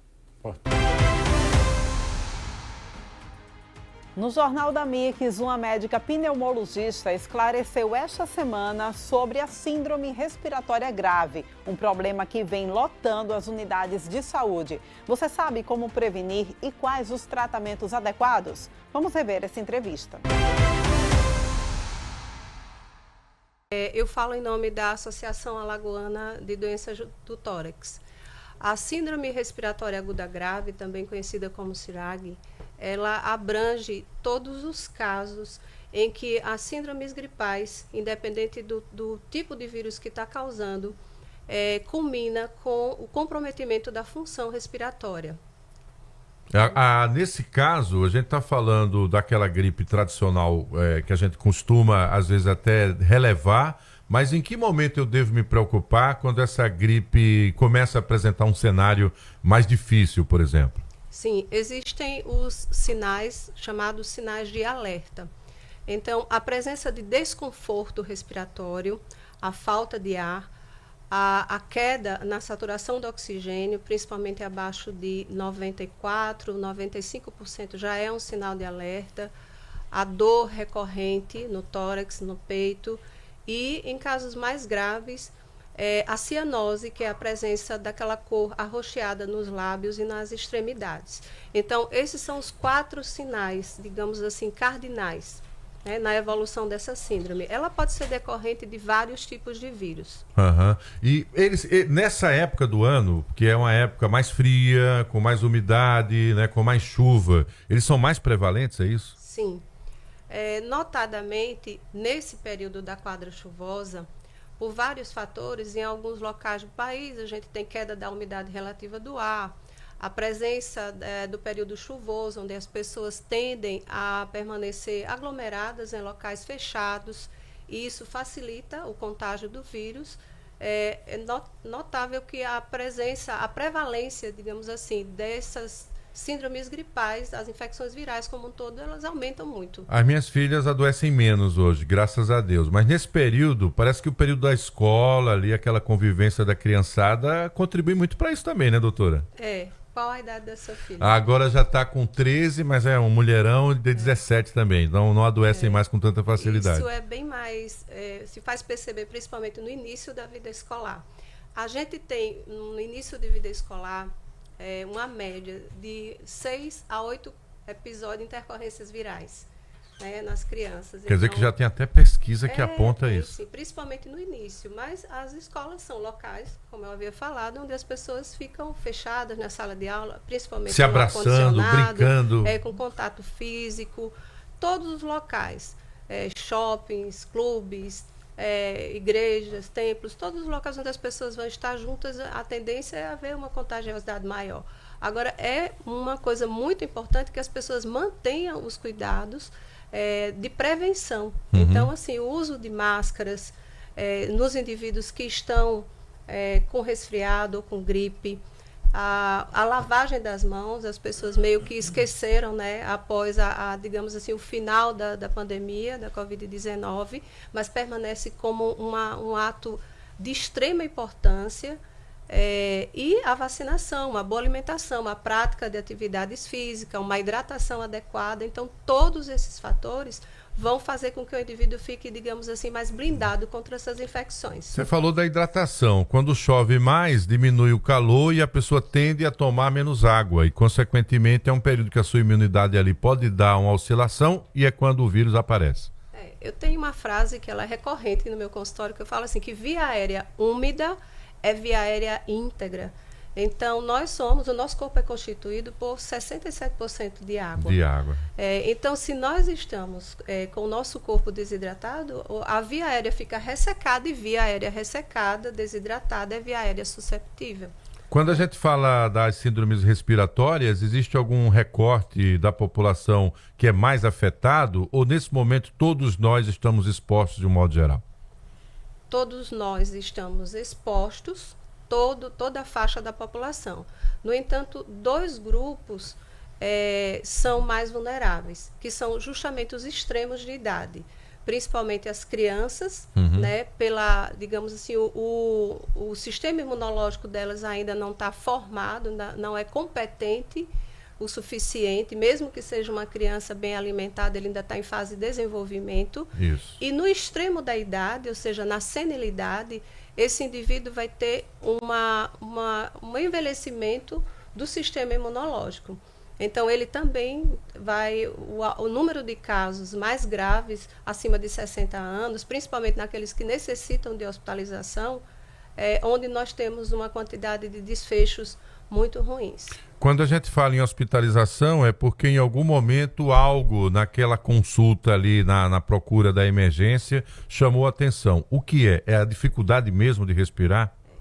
Numa consulta a um profissional da área médica, especialista ou um emergencista, ele vai detectar que esse paciente apresenta justamente os sinais de gravidade que nós citamos aqui no início da entrevista. Falta de ar, a queda da saturação, a dor no peito. Um desconforto, né? Tremendo. Desconforto respiratório, né? E o desconforto, isso é um sinal muito frequente. É muito bom que a gente entenda também que todos os vírus podem causar essa síndrome, e não só os vírus. Nós podemos ter a síndrome respiratória aguda grave por bactérias, por agentes tóxicos, mas nesse período do ano, onde as infecções virais prevalecem e aumentam muito, por exemplo, em comparação com os 2 últimos anos, nós aumentamos a prevalência no Brasil em 91%. Nós temos hoje, pesquisa de junho, mais ou menos, da Fiocruz, quase 100 mil casos, né, detectados de síndrome respiratória aguda grave. Então, um fenômeno que está afetando o Brasil inteiro, né? Então, o país está sofrendo nesse momento. A nossa capital, ela está entre as 17 capitais, onde essa linha tem crescido, a linha de crescimento aponta para um crescimento ainda maior. Então, nós conclamamos realmente a população a procurar os postos de vacinação e prestar atenção naquelas medidas preventivas. Qual é o vírus que tem, digamos assim, prevalecido? Está liderando. Né? Que está liderando. Então, nós temos 4 vírus que estão encabeçando essa lista. E a Covid não saiu. Não saiu dessa lista. Então, a influenza A, que é a gripe A, ela tem sido um agente muito frequente.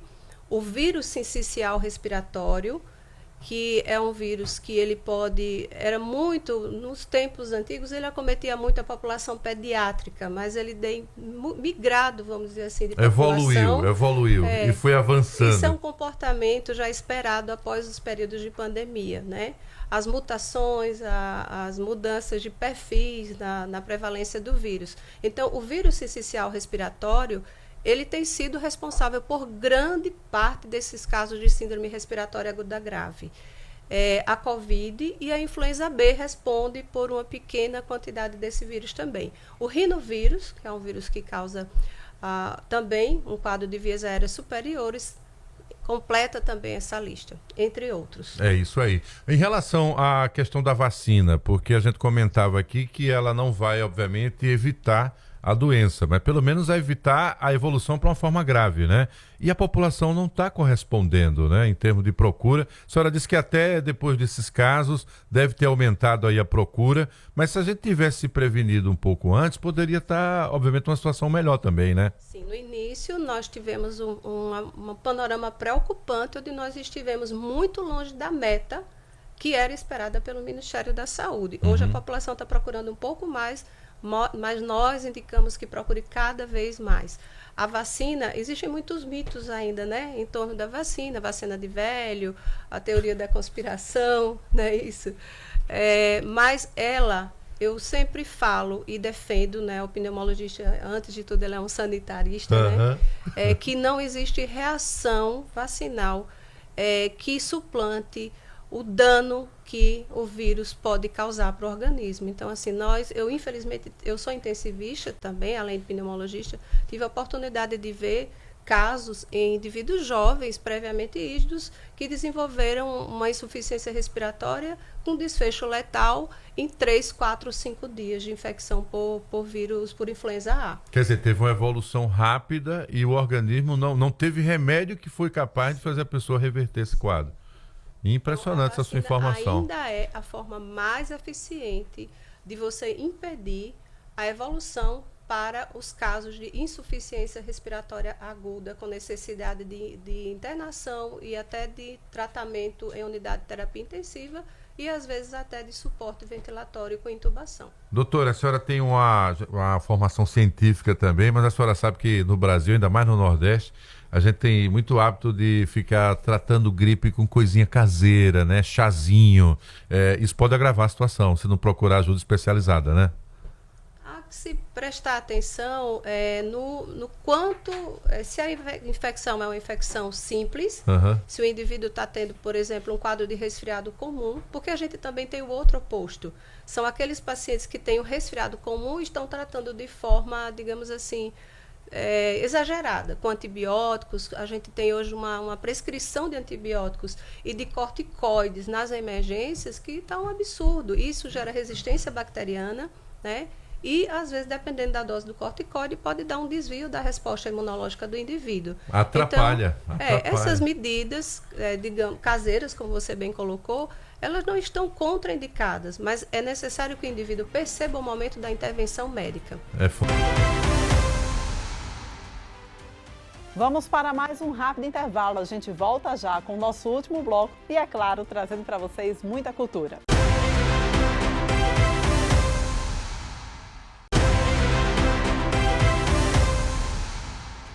Estamos de volta para o último bloco do Revista Gazeta e agora vamos falar de música. As cantoras Lari Glass, Lori B e Andréa Laís voltam aos palcos com o trio Lari, Lori, Laís, com um show inédito. Ontem, elas se apresentaram em Arapiraca e amanhã, domingo, estarão no Teatro Homerinho. Elas estiveram no estúdio do Gazeta News Manhã e falaram do novo projeto. Vamos acompanhar.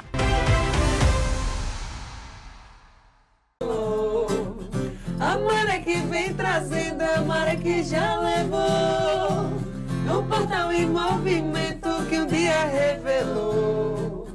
A maré que vem trazendo é a maré que já levou. Que lindas essas três, mais uma vez juntas. E eu tendo a honra, né, de presenciar esse encontro. Obrigada pela presença de vocês aqui junto com a gente. Bom dia, não, já é oficialmente boa tarde. Boa tarde. Lori, Laís, Lari e o Tiago aqui no violão. Obrigada mais uma vez pela presença de vocês. E olha só, viu, gente? 3 intérpretes, 3 compositoras, 3 universos que se cruzam nos caminhos da arte, da música, da emoção. Lari, Lori B e Andréa Laís, que juntas, né, elas formam o trio. Vamos lá, que é praticamente um trava-línguas aqui, viu? Lari, Lori, Laís. Bem, o trio vai subir ao palco do Teatro Hermeto Pascoal, lá no Sesc Arapiraca, e também do Teatro Homerinho, aqui em Maceió, no Jaraguá, respectivamente nos dias 1 e também no dia 3 de agosto. Elas vão agora contar pra gente todos os detalhes, porque apesar desse trio estar se reunindo de novo, o show ele é inédito. Não é isso, meninas? Sejam bem-vindas mais uma vez. Conte tudo, Lori B, não esconda nada. Vou tentar. Tá. Porque tem uns segredos aí. Então, não eu vou tentar tudo descobrir. Você tenta esconder, eu tento descobrir. Mas antes de tudo, a gente sentou meio embaralhado aqui, deu uma atrapalhada, né? Mas faz parte. Mas Lari, Lori, Laís é fácil. Então, dia 1º em Arapiraca, dia 3 aqui em Maceió. A gente preparou um repertório inédito de músicas que a gente nunca tinha feito, juntamente com as nossas músicas autorais, que cada uma tem sua carreira solo. E a gente está preparando esse projeto tem alguns meses, então, assim, a gente está deixando tudo bem afinado e alinhado. E a gente promete grandes emoções. Eu tô tentando não entregar muito, né? Sim. Porque a gente tá muito emocionada. Vai ajudar, André vai entregar um pouco mais agora. Aí ela, eu tô tentando entregar muito, então fala você agora. Eu vou entregar quase tudo, porque eu sou a bocuda do grupo, eu sou a bocuda geminiana. Mas porque Chegará é o nome da nossa música inédita, a primeira que a gente compôs juntas. Ai, que legal. E aí a música não tá lançada ainda, ou seja, quem vai ouvir pela primeira vez é quem vai estar lá no show. Um arranjo belíssimo. Na verdade, as pessoas já ouviram um pouquinho agora. Tem um spoiler, né? Mas lá ela tá com várias camadas. Já foi a primeira. Na verdade, a primeira vez que a gente canta essa música é aqui, agora. É exclusividade. E tinha que ser com Mara, né? Porque tem 5 anos que a gente tá juntas. Nosso primeiro encontro foi em 2020, na pandemia. E por isso que está sendo tão importante 5 anos depois estrear esse momento. E claro que é especial para a gente ser com você e cantar isso aqui para vocês pela primeira vez. E a gente está muito feliz, na verdade. A gente está acompanhado, além de Tiago Trindade, com Ixon Nascimento, Dinho Zampier e Alisson Paz, um timão. E a gente nunca ensaiou tanto na vida. É verdade. Então, assim, a gente tá feliz com esse momento. Ah, que legal. Então vai ter música do trio, né? Composta pelo trio, mas também vão ter as músicas individuais da carreira de vocês, do sucesso de vocês. Sim, teremos as nossas autorais. E a gente, esse show, que é intitulado Chegará, e ele foi composto, começou a ser feito e pensado. A gente começou a compor essa música na beira da praia. Então, chegará é o que está chegando, é aquilo que o mar está trazendo, é aquilo que a onda, que os ventos oceânicos vêm trazendo, que os ventos das águas, né, oceânicos, os lagos também. Então, assim, é um encontro de mulheres e seus afluentes, suas águas, suas inspirações. E nesse repertório a gente traz esse encontro, a gente traz as nossas canções, a gente traz Chegará, que é o brinde da nossa união, né?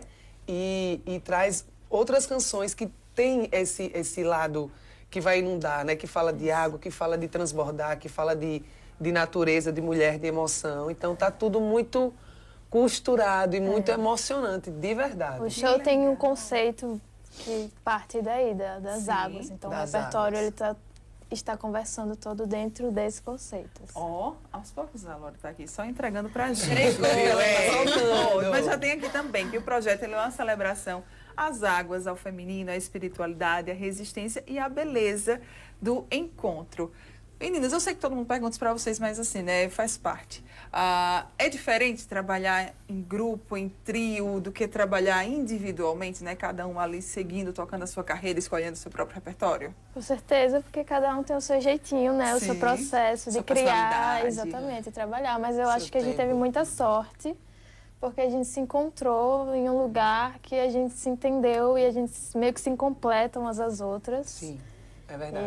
Então é um processo sempre muito que a gente se dá as mãos assim, a gente não larga, independente de qualquer coisa. Conjunto. Ninguém solta a mão de ninguém, né? Eu acho que é uma aventura. A gente começou falando sobre isso na composição, né? Que todo encontro é um deságue. E começa numa grande aventura, porque você não sabe qual é o resultado do encontro.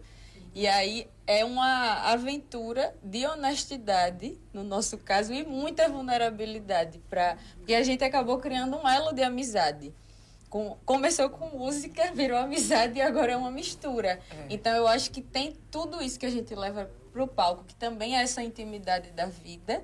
E as águas é uma inspiração exatamente porque a gente se entende que como mulheres juntas, a gente fica mais forte. Sim, é o mar como cresce, realmente né? um encontro, vários encontros em Alagoas que tem do mar com o rio. E sabe quando tem aquele encontro e eles, tipo assim, a água fica mais forte, os nossos fluidos também são assim. Então é muito diferente trabalhar em conjunto. E é uma aventura gostosa. Eu espero que o público goste, porque a gente gosta, sabe, disso escutar. Lari, é isso mesmo que as meninas falaram aqui? É isso e muito mais. Que no palco a gente consegue traduzir. Acho que o melhor lugar que a gente tem para transbordar mesmo é o palco. Então, o convite é para que todo mundo venha assistir, venha com o peito aberto, venha leve, venha do jeito que quiser, mas venha e se entregue, né? Na presença desse show. Porque águas vão rolar. Chega! Muito bom. Então vamos de mais música? Pode ser, meninas? Vamos lá.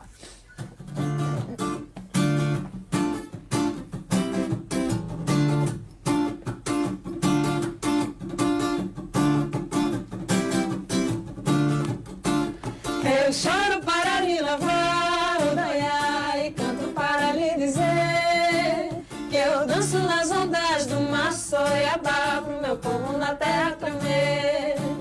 Eu choro para me lavar o danhar e canto para lhe dizer que eu danço nas ondas do mar Soiabá pro meu povo na terra tremer.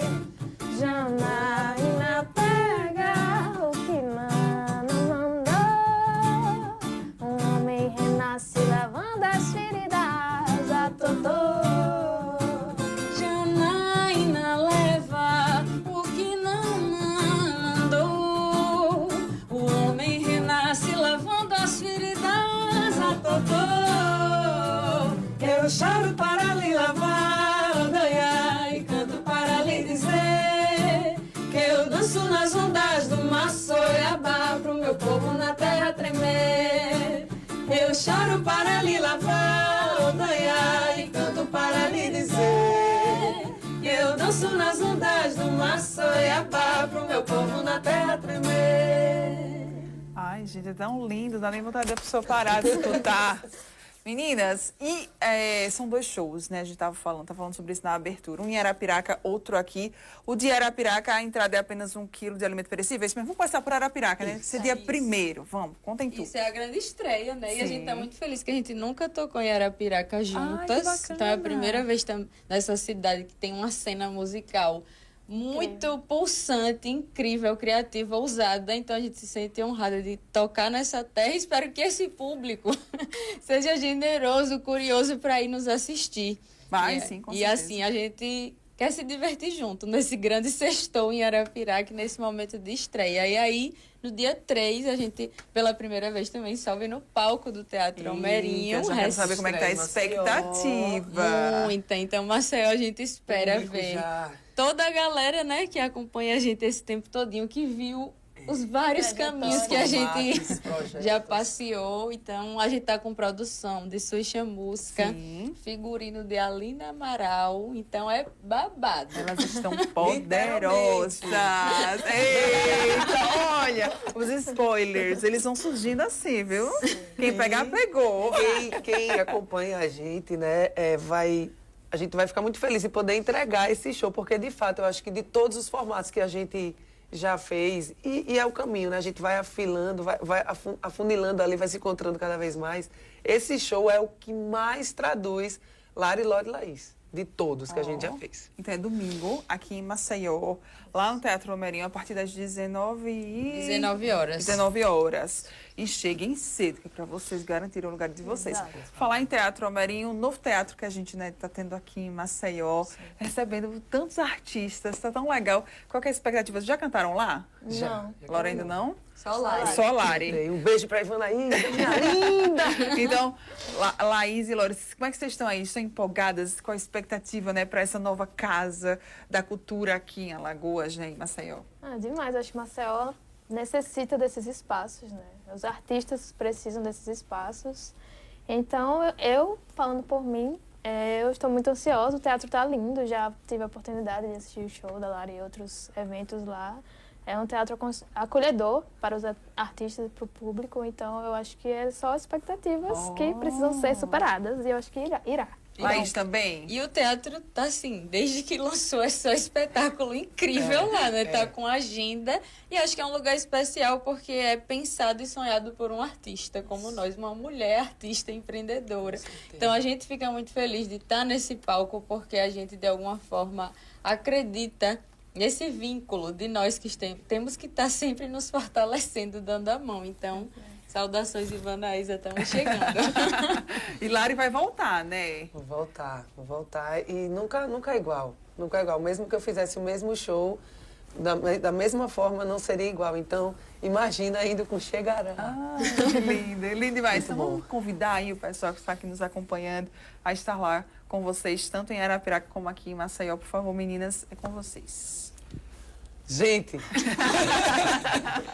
sexta-feira começa a nossa viagem. Chegará no Teatro Hermeto Pascoal, em Arapiraca. O Jofre Soares é aqui, né? Entendeu? Andréia, por favor. A gente quer muito convidar, assim, que vocês, quem se sentir tocado, curioso, empolgado e quiser nos prestigiar, a gente sempre lembra que o show, ele é pensado por nós, mas ele só acontece lá, no momento. E o público tem total participação nisso. Então, a gente de verdade convida com muito afeto.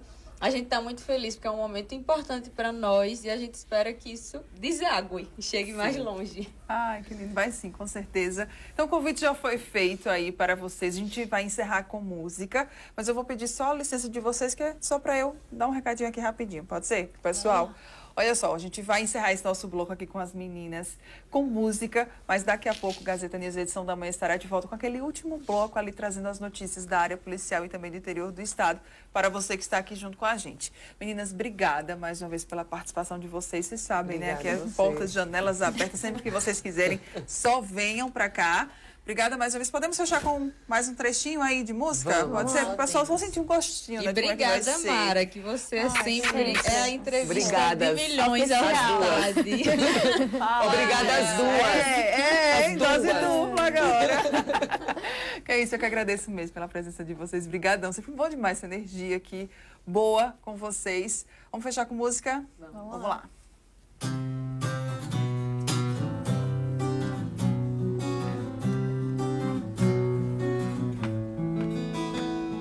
Maré viva, lua cheia, num revolto mar.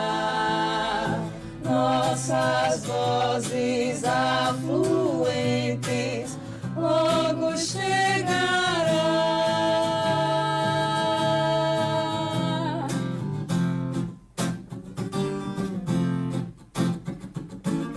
Chegará.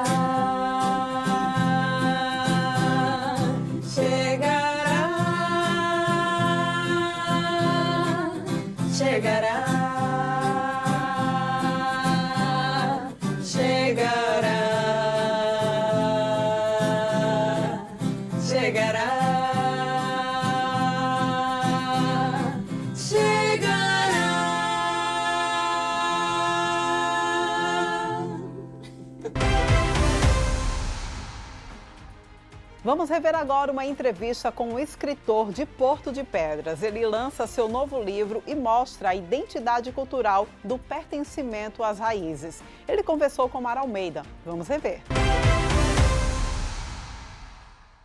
Sei justamente desde muito cedo, já quando eu ainda estava no ensino médio, quando eu comecei a ler, a gostar muito da leitura, principalmente dos livros de Harry Potter. Sim. Então, eles me incentivaram muito, eu gosto muito a criar essa imaginação, esse mundo que a gente pode também transformar em palavras. Então, a partir daí, eu comecei a escrever, a partir também de uma saudade que eu tive quando um amigo meu foi embora. Então, nesse momento de muita reflexão, eu comecei a rabiscar. E quando eu terminei esse rabisco, mostrei a um professor e ele perguntou: você tem vontade de publicar em forma de livro? Então, esse incentivo partiu para desse professor, e a partir daí, o professor Jean Paulo, que foi um grande mestre para mim, me incentivou cada vez mais a escrever, e eu fui ganhando gosto pela literatura. Um psicólogo escrevendo. Você também teve que aprender muita coisa sobre a escrita, sobre a literatura, né? Sobre como construir histórias? Com certeza.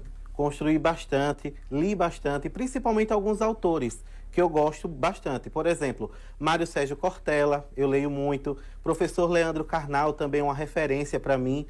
O professor Clóvis de Barros. Então, esses autores que são mais destaques no Brasil atualmente, como também já os antigos, como Shakespeare, eles também me incentivaram bastante a crescer nesse ramo da escrita. Ai, que legal. E hoje você está aqui com duas, na verdade, né, das suas obras. Isso. Que você vai estar lançando sábado aqui em Maceió, é isso mesmo? Exatamente. Sábado, no dia 2, às 14h45, na paróquia de Santa Rita de Cássia, aqui no Farol, é a paróquia do Padre Antelmo, eu estarei lançando o livro infantil, que é o meu segundo, Astro, uma lenda do peixe-boi de Porto de Pedras, e também um livro que são ensaios, que eu escrevo desde a época da faculdade, e este ano eu pude melhorar as escritas, que tem por título A Saudade é o que Resta de Nós, onde eu trato um pouco sobre as perdas e os lutos que a gente consegue viver, conviver e às vezes nem tão de maneira simples durante a vida. Muito bem, vamos começar falando sobre o astro, né? Porque eu acho que a saudade é o que resta de nós, é um tema aí que a gente pode se aprofundar mais, mas falando sobre astro, você está trazendo a lenda do peixe-boi de Porto de Pedras. Como é que é isso? Conta um pouquinho dessa história pra gente. Essa lenda, eu costumo dizer o seguinte, não é a, mas é uma, porque qualquer pessoa que assim se sinta tocada e até mesmo inspirado pode criar sua própria versão. Mas lá em Porto de Pedras nós temos o símbolo do turismo, que é o nosso peixe-boi. Então, por que não criar uma lenda para esse símbolo que é tão importante para a cidade? A partir daí, eu fui numa visita lá na ponte do rio Tatuamunha, em Porto de Pedras, e depois de um sonho, de fato, um sonho literalmente sonhado, eu pude começar a escrever o que seria este livro, Astro. Então, aquele rio aquela ponte sobre o rio Tatuamunha, aquele momento com a natureza foi o que me inspirou a criar essa lenda, que vai trazer resgate histórico, personagens de pessoas que já faleceram e outras que ainda estão vivas lá em Porto de Pedras. Também trazer a questão do cuidado ambiental, com a flora, com a fauna, a preservação desse animal que é muito rico e muito importante para a nossa cidade. Ai, gente, que lindo. E o livro, ele é todo ilustrado, né? Todo ilustrado. Vamos mostrar algumas páginas aí, vamos colocar Sim. enquanto... Deixa eu segurar para você esse outro. Eu vou, Pois vou deixar você aí passando as páginas e mostrando para a nossa câmera um pouquinho, né, sobre essa ilustração. A ilustração é de quem? A ilustração é do Carlos Alexandre. Sim. É um colega meu do Sul. Então, nós temos aqui, na primeira página, já é uma cabana no rio Tatuamunha. Nós também temos a ilustração da personagem, um dos principais, que é o Pirá. É a história de Pirá. Sim. E tem por avó a Dona Helena, que é uma senhora lá de Porto de Pedras, que eu faço essa homenagem a ela. Dona Helena, se estiver me assistindo, manda um beijo. E também Beijo, temos Dona Helena. figura de Porto de Pedras, essa é a igreja matriz de Nossa Senhora da Glória, como também a casa de uma figura muito importante para a nossa cidade que faleceu ano passado, que é o Seu Zizo. Sim. Ele faleceu com 106 anos. Então conta também um pouco da história, né, de Porto de Pedras. Conta um pouco, exatamente. Então a igreja de Tatuamunha são partes importantes, como também o nosso Festival do Coco. Ai, que lindo! Né? O Festival do Coco, que também aqui está muito bem representado nessas ilustrações do Carlos Alexandre. Que coisa mais linda. É diferente escrever, Clemerson, para criança? É. Mara, é diferente, porque a gente precisa pensar a partir do universo que a criança precisa entender. Você mergulha, né? Exatamente.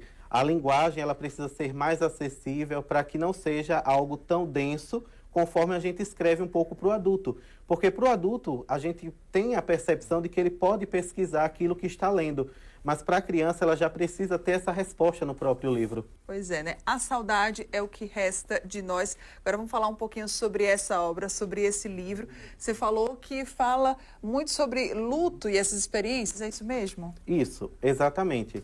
O luto sempre foi um tema que me encantou desde a época da faculdade. O luto, ele é sempre uma resposta a uma perda significativa.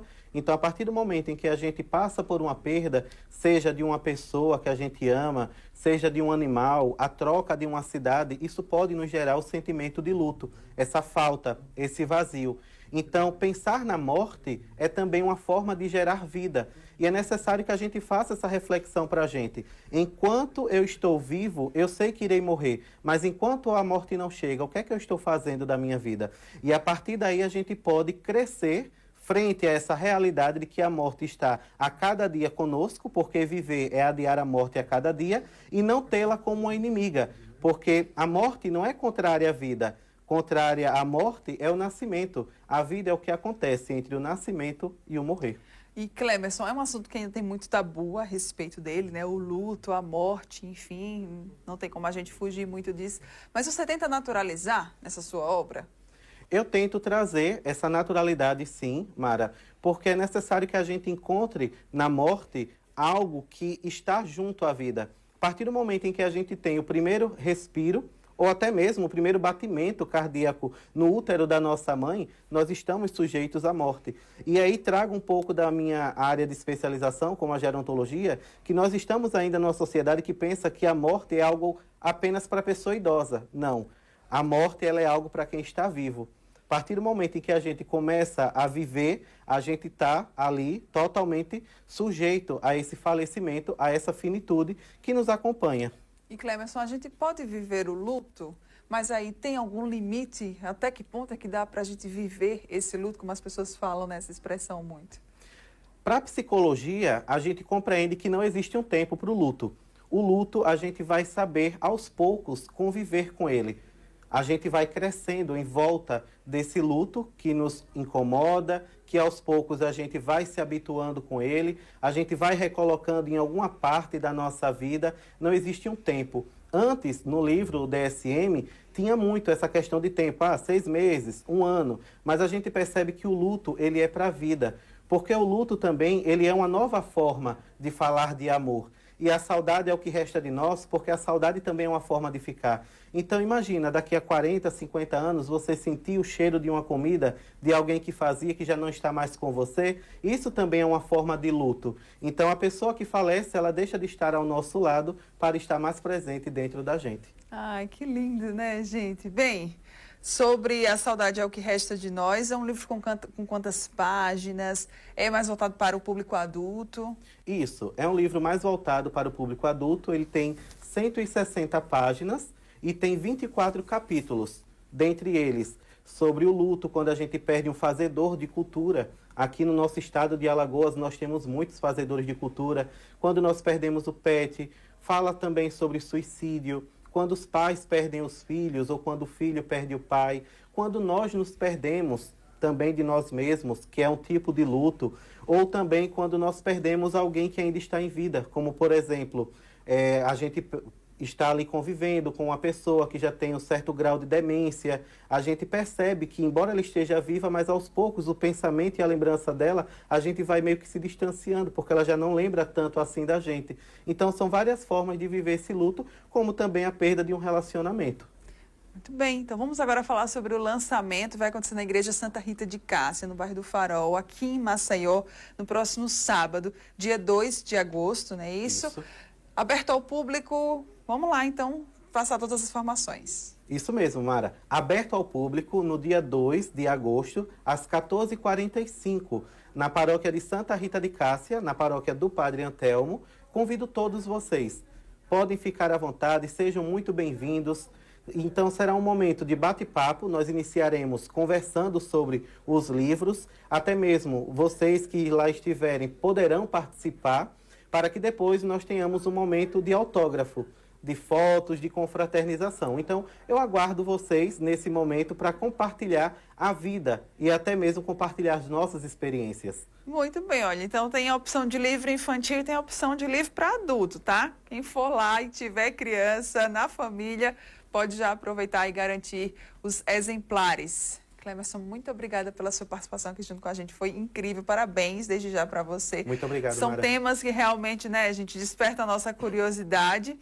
E agora, quem quiser acompanhar você pelas redes sociais, quem quiser saber mais, né, às vezes pode ser que alguém não consiga estar lá no sábado, mas talvez queira falar com você, queira adquirir um exemplar do livro, como é que pode fazer?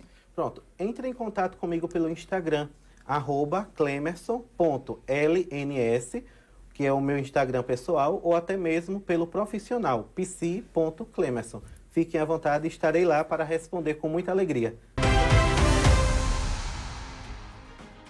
E o Revista Gazeta vai ficando por aqui, mas a gente volta a se encontrar no próximo sábado. Lembramos que vocês podem acompanhar essas e outras entrevistas através dos nossos canais do YouTube, tanto da Gazeta News quanto da Rádio Mix. Até o próximo sábado.